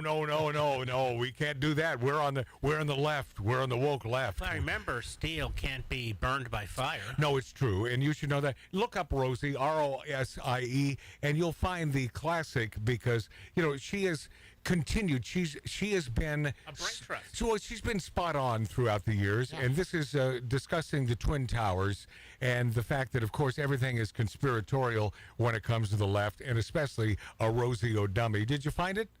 It's Rosie Steele. It's Rosie. It's real easy. Did you think I was just kidding the first time? And I thought you were talking to Mark. No, okay. You know that I talked to Mark. Got it. As few words as possible. I thought you were having him research something. I'm sorry. Okay. My apologies. It's a surgical. No, this is a no apology zone, and here's Rosie. I do believe that it is the first time in history that fire has ever melted steel. No. I do believe that it defies physics for the World Trade Center Tower 7, Building 7, which collapsed in on itself. It is impossible for a building to fall the way it fell without explosives being involved. World Trade Center 7. World Trader 1 and 2 got hit by planes. 7, miraculously, the first time in history, steel was melted by fire. It is physically impossible. Physically impossible, my friends. But we all saw it. Physically impossible, although how do you make steel? But physically impossible. This is the same person, Rosie O'Donnell, who says the president is above the law and he can hire anyone to kill anyone and be immune from prosecution, which would mean, I assume, that President Biden has the same right now. That's O'Donnell. Oh, God. Oh, these dumb asses. Who listens to them? Well, I'll tell you who listens to her. 2.4 million on TikTok. And everybody that watches The View. Oh, jeez. She's not on The View. I know. That was years ago. I know that. No, I'm just saying. But she does. But you make a good point, Tattoo Dave. She belongs back on there. Well, it's just those people. Oh, the claim that a U.S. president can now order the assassination of Americans and political opponents following the Supreme Court's ruling is. Do I need to say it? I'm gonna. It starts with an F. It ends with an E. False. It's false. All right. Although she may have a good idea. Did we? No, she has no good ideas. It's Rosie O'Donnell, and in the the top of the page, it says uninformed commies. Well, this must be actress Kerry Washington, who pushes the falsehood that Trump could kill political opponents with zero consequences. Another Hollywood idiot type. Hollywood And who are these people that I don't? This is how I am out of touch with Hollywood. I openly admit that. I'm not into any new TV shows. I watch old Wild Wild West and Hollywood Squares. Okay, so the fact that I don't know them is meaningless. If it's printed that this is a Hollywood A-lister, I'm going to accept that. Kerry Washington. Do you two know Kerry? Nope. Okay, see, I guess we're just not of that age anymore. She jumped to her X account to deliver an extended rant, falsely claiming that the U.S. Supreme Court ruled that Donald Trump could order the military to kill a political opponent with zero consequences. I mean, they just make it up left and right. Orange is the new black star. I got to mention this dude again. Lea DeLaria begs Biden to assassinate Trump, blow him up. Blow him up. I guess this DeLaria, because I've never watched any of Shem's shows, played Bing Boo?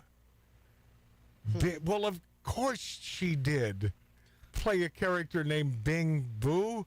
On Netflix, Orange is the New Black literally and emphatically called upon President Joe Biden to assassinate former President Donald Trump this week in response to the Supreme Court ruling on presidential immunity. Who knew how ahead of the curve old Johnny Depp was? I mean, honest to God, who knew he was the first? You know, he can lay claim to being the first to talk about assassination. This guy was so ahead of the curve, and it sounded like this. I think he needs help. And, I don't know. A lot of wonderful dark places he could go. It's just a question. I'm not insinuating anything. By the way, this is going to be in the press. It'll be horrible. But I like that you're all a part of it. When was the last time an actor assassinated a president? And the crowd goes wild. Yeah, Lincoln deserved to die. Yeah, of course. Yeah, Lincoln deserved to die. Yeah. Now, I want to clarify. I'm not an actor. I lie for a living. That's true. That's true. However. Yeah. Depp. It's been a while.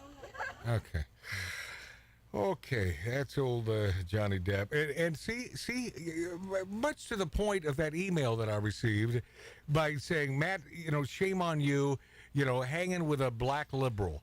You shot yourself in the foot. Yeah, I shot myself in the foot, according to a listener of this show in, I'm assuming, Wisconsin. No, if I did, then we don't deserve you as a listener. I mean, I'm telling you, if I don't tell you the truth, then I won't do a show. There's a black guy, Midwest, could be a lib, certainly not a woke lefty, but a good friend of mine, and he will be a good friend of mine till the day I die. And I love the guy. And I'm not going to make things up, and I'm not going to shelter the truth because I think it'll garner more listeners. I will never do that, ever. And the fact that he's black, what the hell does that have to do with anything? Yeah. What does that have to do with anything? Nothing. Joe, this is, we continue with Orange is the New Black Star, Lea DeLaria. Joe, you're a reasonable man, she said in a post that garnered over 9,000 likes. You don't want to do this, but here's the reality. This is an effing war. But, of course, she says the word. This is a war now. We are fighting for our effing country. You're right. You are right about that. But you're on the wrong side of this, my friend, because our country is the United States of America. And we like truth, even though politically you're never going to get the entire truth from either side. No. But, we do the best that we can, and if we have someone in there who is working for Americans, that's the guy or gal that I want. Yeah. But this idiot stick star, Lea DeLaria, says, and these a-holes are going to take it away. They're going to take it away. Thank you, Supreme Court Justice Clarence Uncle Thomas Joe. Uncle Tom calling a Supreme Court justice who happens to be the best of the best, one smart son of a gun, who, P.S., Joe Biden didn't want him on the court in any way, shape, or form. Joe, you now have the right to take that bitch Trump out. Take him out, Joe. If he was Hitler and this was 1940, well, he is Hitler. No, he's not. Hitler killed damn near 2/3 of the Jews on this planet. That's who Adolf Hitler was. You stupid friggin' idiot stick. Jeez. Comparing Trump to Hitler. We've already been through 4 years of Adolf Trump. Did he do anything close to that? Except clean up America and give everyone massive jobs, unemployment, just down the tuberoos, make ourselves fuel efficient in the United States? These people are nuts. It's constant meltdowns with these idiot sticks. It's all war now, he says. They will destroy us. They only want power. If you want to know who these people are, just listen to their words, because they say it. They'll tell you who they are. They say that is who we are. That's who they are. All they want is power. Why would they have been sheltering Joe Biden and his inefficiencies over the last several years if it wasn't about power? It's not about the best man. We got a guy who's not running the country. And I would go as far as to say this is treasonous, what is going on. Treasonous. Yeah. Like all tyrants, F them. This little idiot stick star of the new orange is the black and the whatever. And if any of you a-holes want to death threat me like you've been doing for my entire life, bring it on, bitch. I'm Sicilian. I know how to play that game, she said. Oh, my God. Wow. Oh, my God. So now you're throwing Sicilian. So all Sicilians are mafia? Is that what you're saying? I mean, how could you take that any other way? So now throwing our Sicilian brethren under the bus. Well, they're all mafia, I guess. Comments on the post were overwhelmingly negative, with people saying that DeLaria had a psychotic break. This sounds threatening and harmful to an ex-president. Is that legal? Wouldn't that be domestic terrorism? One commenter said. And by the way, yes. And if we don't have officials at his effing door, there's a screw loose. They should be knocking at that door and taking that person in for questioning. You think I'm wrong here, Mark? Nope. That's a threat. Yeah. Absolutely. Who are you and what are you famous for? Another person posted. Also, did you just publicly call for the President of the United States to murder his political opponent? If you want third world stuff to happen, move to a third world country. Well, we're almost there. Dear Jesus, hope you have an amazing lawyer. You can delete this, but the internet lasts forever. And you just told the entire internet to murder someone, said another. Kamala Harris mercilessly mocked for pandering and fake BET awards with a little guest appearance. We've probably all seen this, but I want to break it down for you. Vice President Kamala Harris is getting mocked for her pandering cringe and fake guest appearance on the BET Awards a week ago, where she talked politics with host Taraji P. Henson in a pre-recorded segment. Some are calling out Harris for putting on a fake black scent. See, because that's not the way Kamala Harris speaks. I believe, did she not attend an Ivy League school? She doesn't speak that way. I mean, she and Mrs. Clinton, they're all such phonies. They're phony effing balonies, man. But supposedly she's called out because she wanted to be more relatable to black voters, you know, a growing number of whom are abandoning the Biden-Harris ticket. I think I do have this clip here. She went to Howard. She went to, Howard University. The Kamala? You want the Kamala? Yeah, this is Kamala on BET. Here we go. No, Taraji. Now, you know I wouldn't do that, especially not to a fellow. We'll start it from the beginning. So it's Taraji? See, I don't know this gal either. Do you know her? No. Okay. This is someone else that I guess someone 20 years younger than us would probably know. I did learn a little about Kerry Washington, but whatever. Yeah. So this is Taraji, not Taraji P. So this is Taraji P. Henson, and of course our incredibly articulate Vice President Kamala Harris. No, Taraji. Now, you know I wouldn't do that, especially not to a fellow bison. The real, ain't you? You know. So what's on your mind? Wait, pause. It's like a microphone was just dropped into a crack den just then. What the hell are they saying? Yeah, it seems cut. What that? No, I think they're trying to be relatable. What's a bison? What does that mean? To their That's probably the mascot. Mascot for the college. Yeah. Oh, okay. Yeah.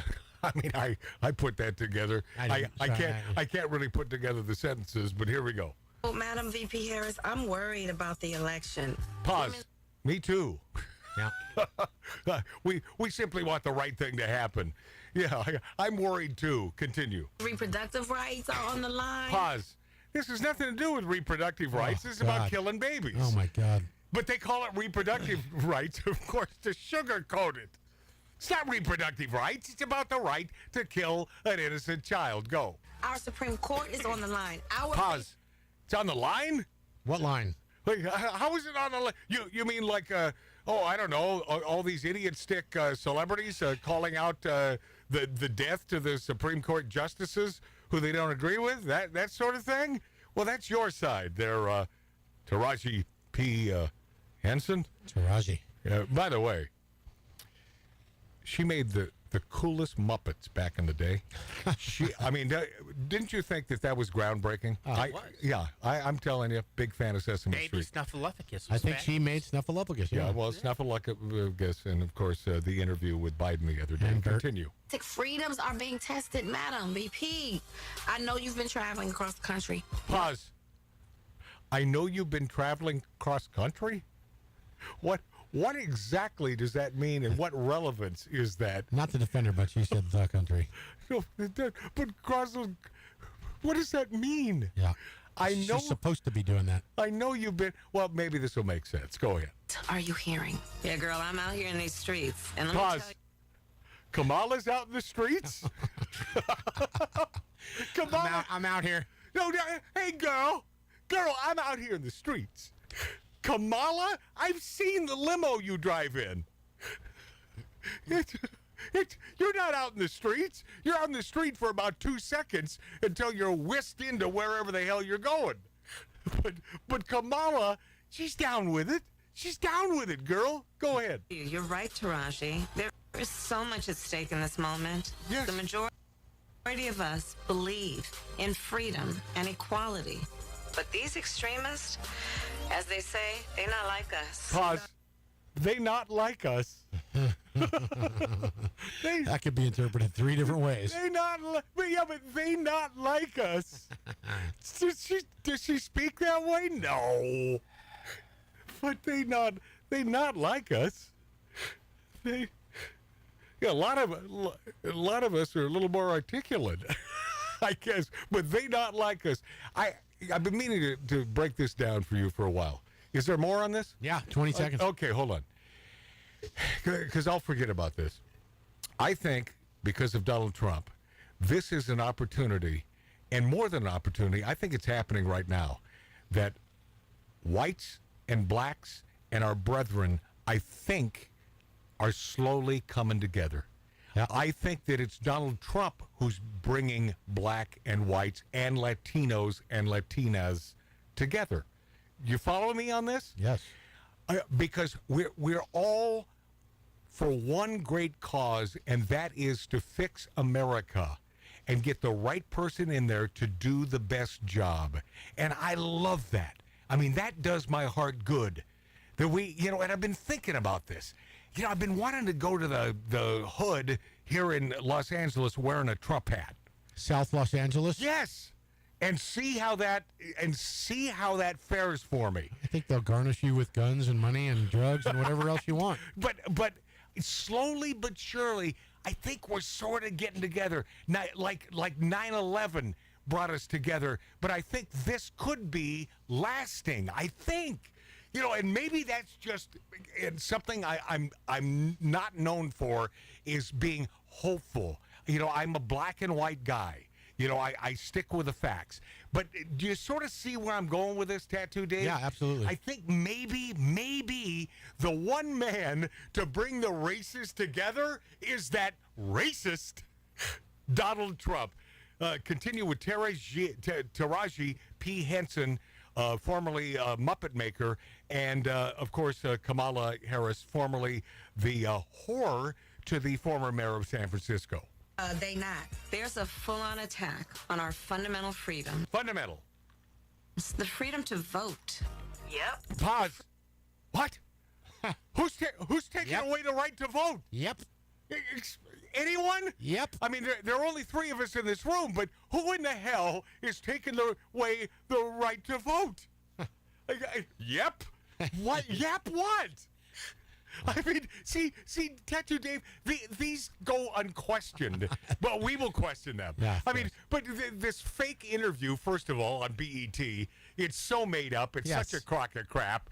Okay, continue. Freedom to love who you love, the freedom to be safe from gun violence, the freedom for a woman to make decisions about her own body, not having her government tell her what to do.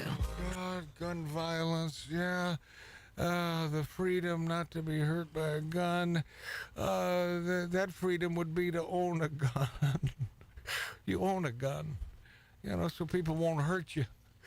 Or you can hurt them back. Yeah, and you don't want to hurt them back. You just want, you have to fight the nasty people with the same things that they're using.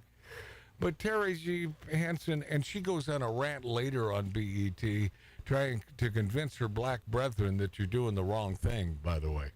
Why would you be siding with Donald Trump? Under the Biden-Harris administration, the price of essential goods and services, of course, have skyrocketed to unprecedented levels. I know this. I go to the grocery store. Groceries, energy, rent, insurance. And I just love how Joe Biden loves to double down on the economy is kicking ass and high consumer prices. How about you're hammering us in our houses? Our goods are ridiculously expensive. So black support for Biden is plummeting. That's why this piece on BET.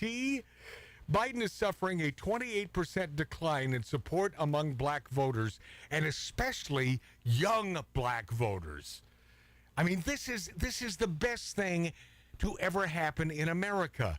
Kamala's BET appearance provoked widespread mockery, people calling it fake and pandering. Even Elon Musk weighed in, calling it toenail-curling level of cringe.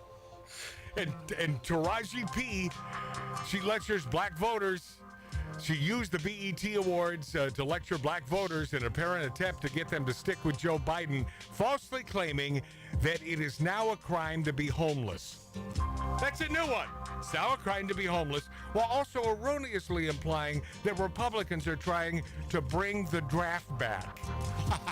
They lie with the ease that I'm sipping tequila. We'll be this after back on Magic Matt's Outlaw Radio. I've gone to ground. I'm watching porn in my hotel dressing gown. And now I dream of you, but I still believe there's only enough for one in this lonely hotel suite. The journey's long, and I feel so bad. I'm thinking back to the last day we had. Old moon fades into the night. Soon I know I'll be back with you. I'm nearly with you. I'm nearly with you. When I'm weak, I draw strength from you. And when you're lost, I know how to change your mood. And when I'm down, you breathe life over me. Even though it must part, we have each other's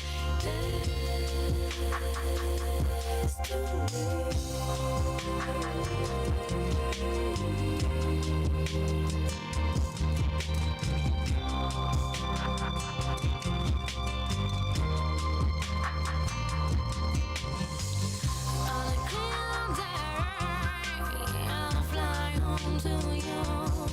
I'm bending time and getting back to you. Open fades into the night, and soon I know I'll be back with you. I'm nearly with you. I'm nearly with you. When I'm weak, I draw strength from you. And when you're lost, I know how to change your mood. And when I'm down, you breathe life over me. Even though we're miles apart, we are each other's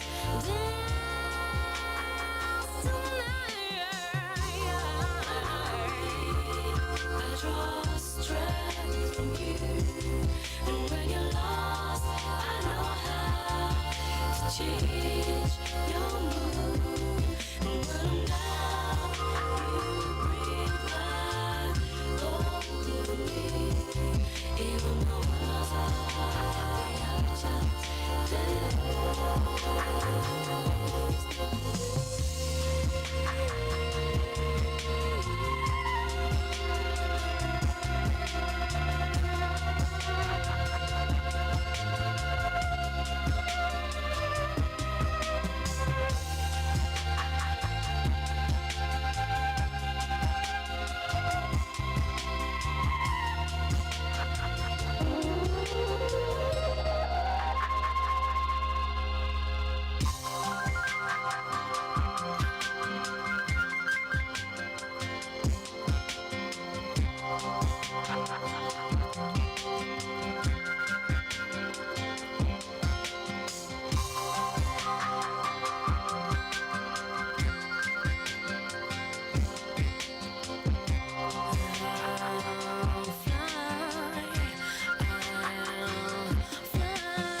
Charlton and search-rated #1. This is Outlaw Radio with Magic Matt, the man who is always right. This will be a jam-packed segment. This will whip by. Welcome back, my friends. Welcome back, my friendlies, to Magic Matt's Outlaw Radio on YouTube, on Rumble, on X, on the finest radio stations throughout the country.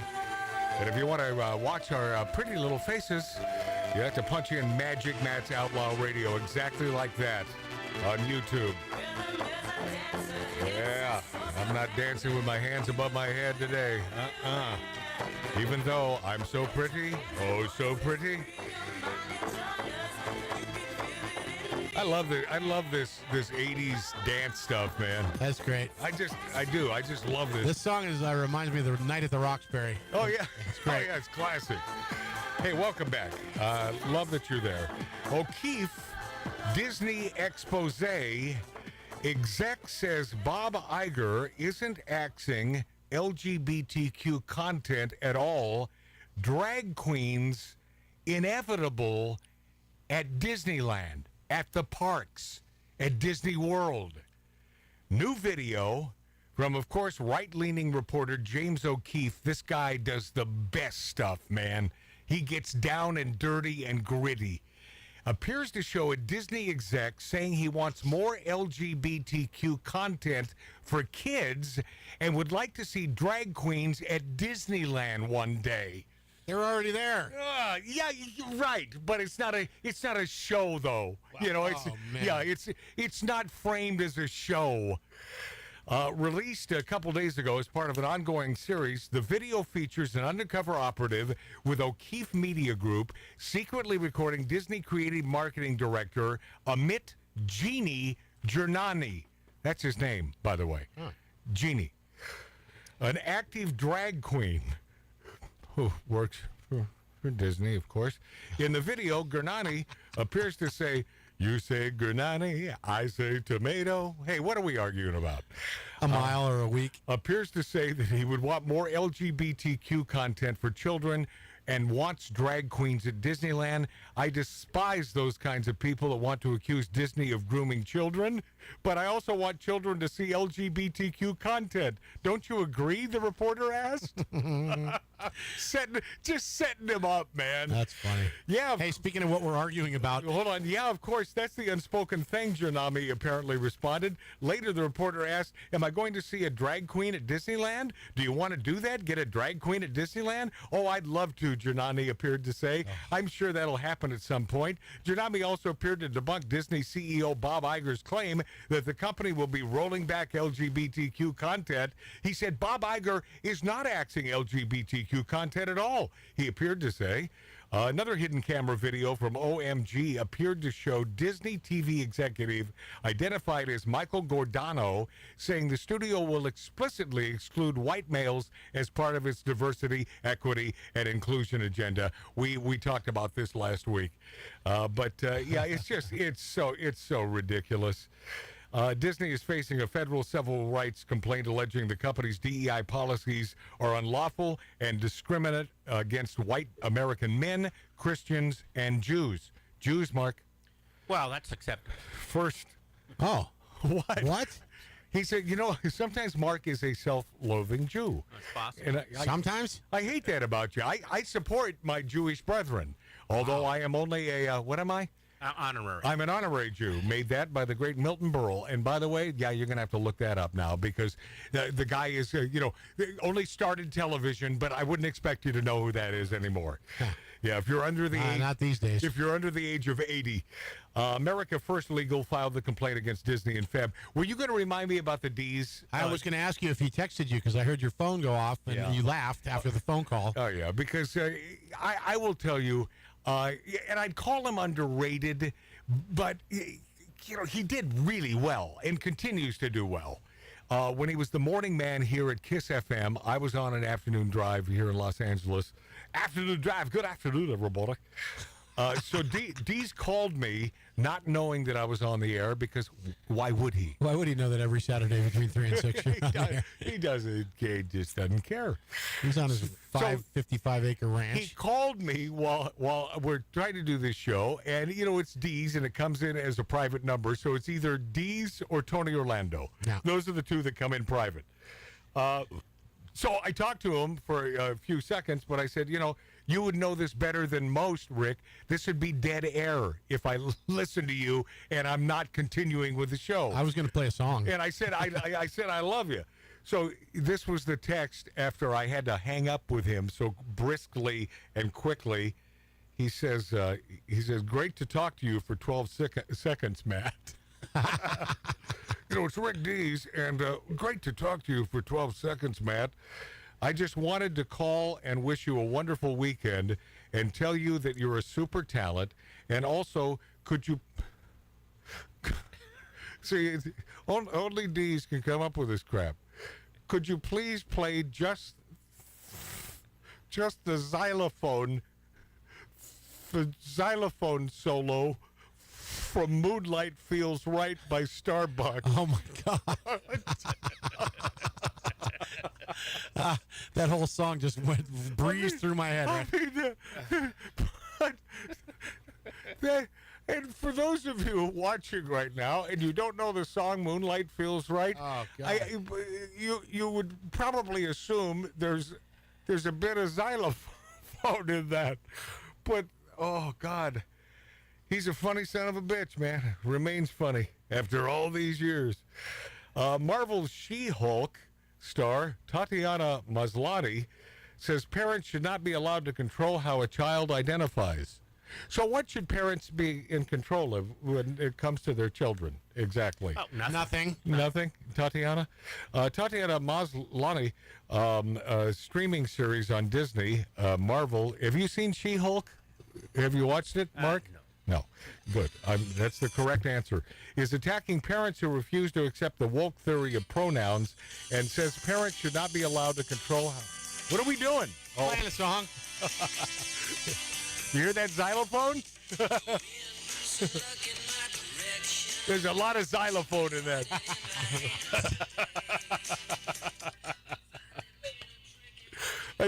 By the way, it's the first time in my career I have ever been requested just the xylophone solo. Rob Ryder says if Trump wins, this will be our last real Independence Day. Oh, God, he's such an idiot. This may he needs to be assassinated. Sorry to say it. You don't say those words on this show. We have to wait for Biden to do it. No, I don't want anyone to be assassinated, that comes from my heart and the truth. We don't need that. We simply need our votes to be counted. Rob Reiner warns America this might be our last July 4th ever if Trump retakes the White House. And rapper, is it Waka or is it Waka? For years I've been confused by this. Can't be Waka.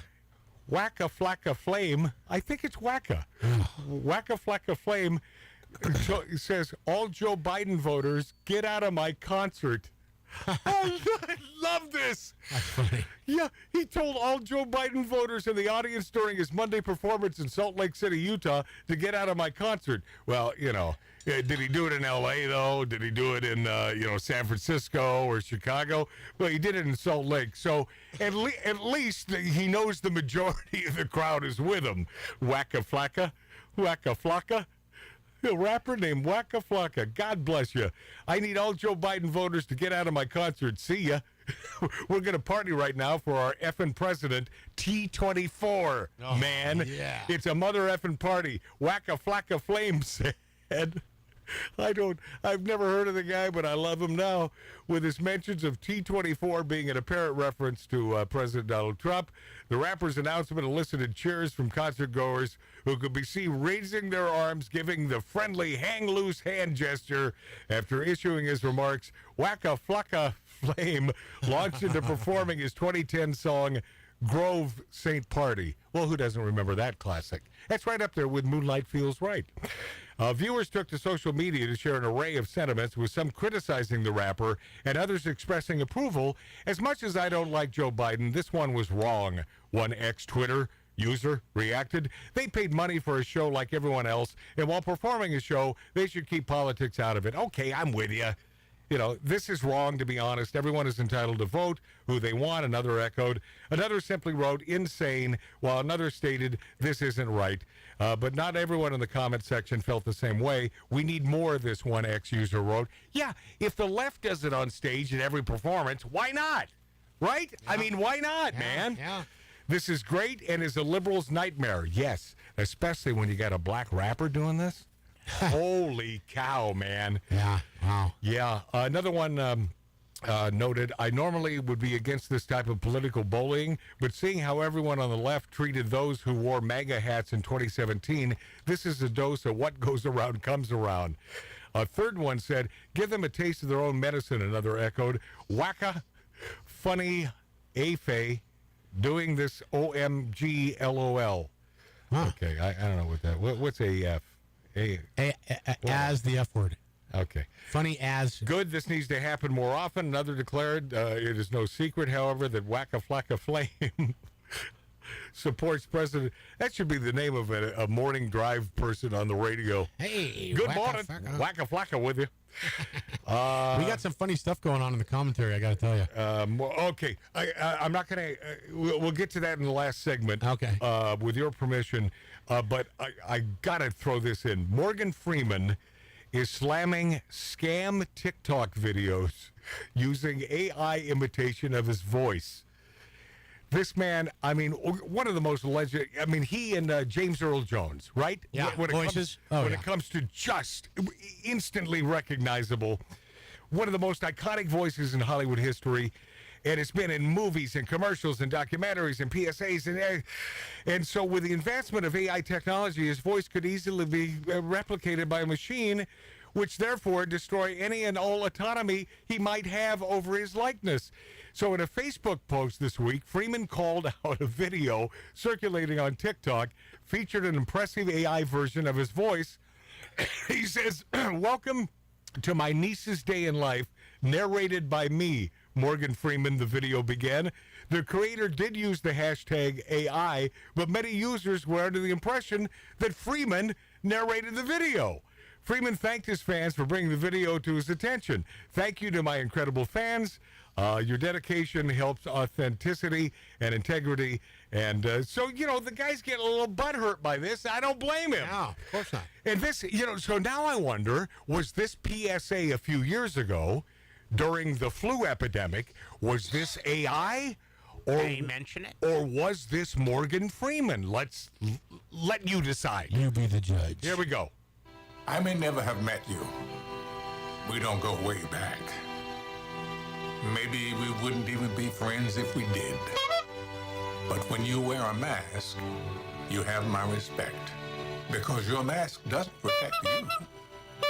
It protects me. I wear my mask to protect you. Be New York. Mask up, America. I believe the Morgan Freeman voice was truly his, but I think the horns were AI. I don't know. And I don't know why. It's hard to tell. I don't know why the horns, but he did a second one as well, and it sounds exactly like this. I may never have met you.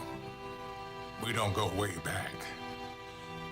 Maybe we wouldn't even be friends if we did.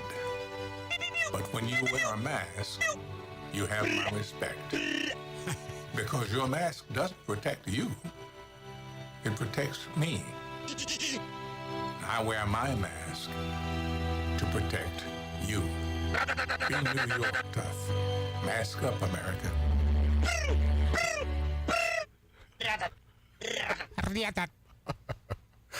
It sounds like he was on a Star Wars movie. So listen, Morgan is simply, because that's a man I will never throw under the bus. I love that man, and I don't have time to play this last one, which you've heard, talking about, you know, Black History Month and why should it be, but that's Morgan Freeman. he's a good man, and he, he's old enough where he went through some real racist times. He did, so it sticks with him. He had to fight. Not like the youngsters today. This man did have to fight. So I love him dearly, Morgan Freeman. Even though I don't understand the horns or the weird sound effects in those PSAs, but and by the way, once again, he's just eliciting what he's been fed that masks were. Well, masks, they don't hurt you. They don't help you. They're great for you. You gotta wear the mask. They don't help. I gotta do a Marty impression. All right, we'll be this after back on Magic Matt's Outlaw Radio. Thank you for being there.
Recognize my voice? You might not, huh?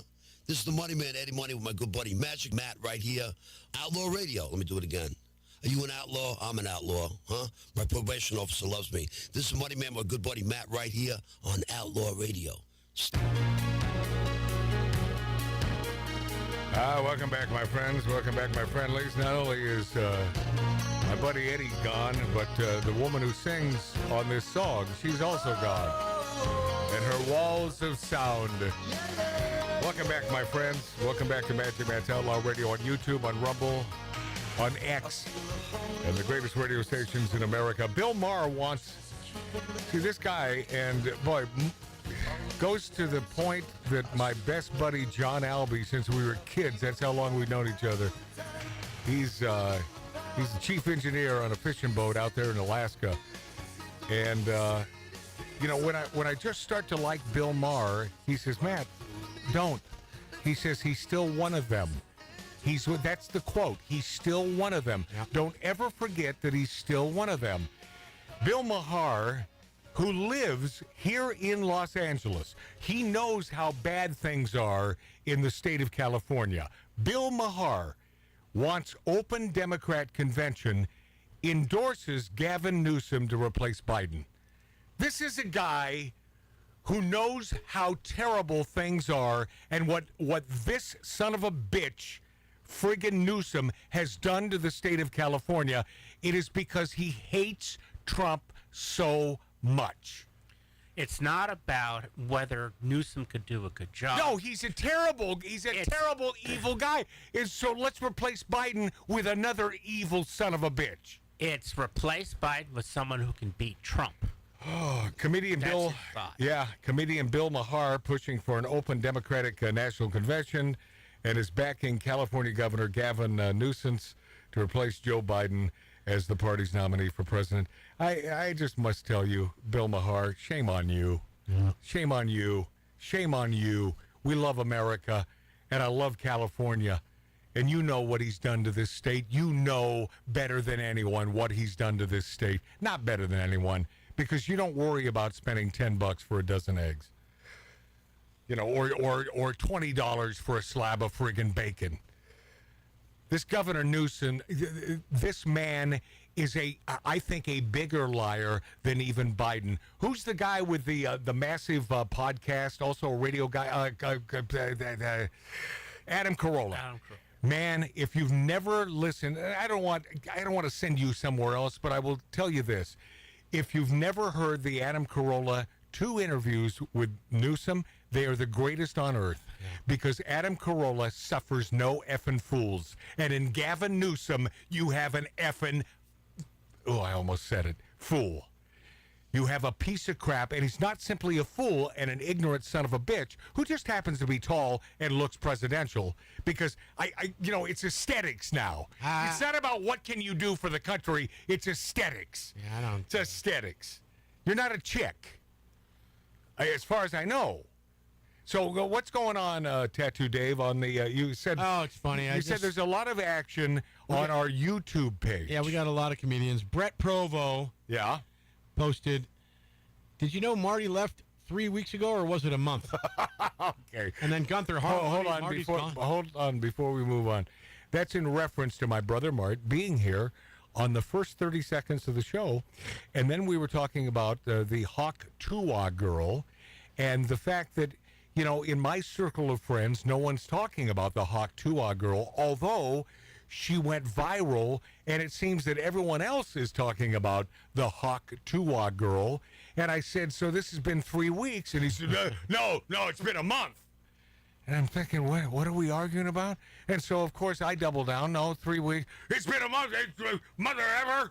Then he throws his headphones down and stomps off. And so Brett Provo, what was that Brett said again? He said, anyone notice Marty left the show 3 weeks ago, or was it a month? Yeah. Brett, I love you, buddy. And then Matt chimed in. He walked out at the beginning of the show tonight, and then, what's his name?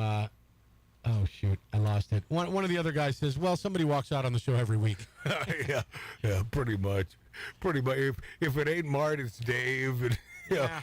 But, Dave never completely walked out. No. I'm a professional. Yeah, he was just petulant during most of it.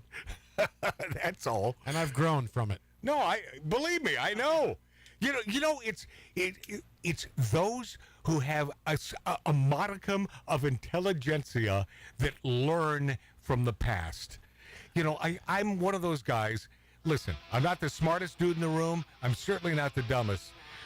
However, I wish I could learn from my past. Oh, yeah. So, hey, you might be the smartest in this room right now. I wish I could learn from my past. We're not going to another dive bar until you do. Hey, my thanks to the great Rigdon Dees for sort of being on the show today. Rick! I love him, man. Could have said the same thing about your brother. If you don't find Moonlight Fields, that bit that he texts me, I love him. Tattoo Dave, love you, bud. Love you back. Mark C.G. Boyer, Billy Dilly, you better get the hell out of the hospital. We need you. My brother Mart, I love you like a brother, my friend. And by the way, we got through the show, did we not? Yeah. I know, it might have been a damn good one, too. Well, without him, but I'd rather do it with him. I would, too, and I actually went out there and tried to get him to come back. No, I know that. Dad and Mom and Dad, I love you dearly. I'm Magic Matt. Don't forget, my friends, bumblebees can't fly.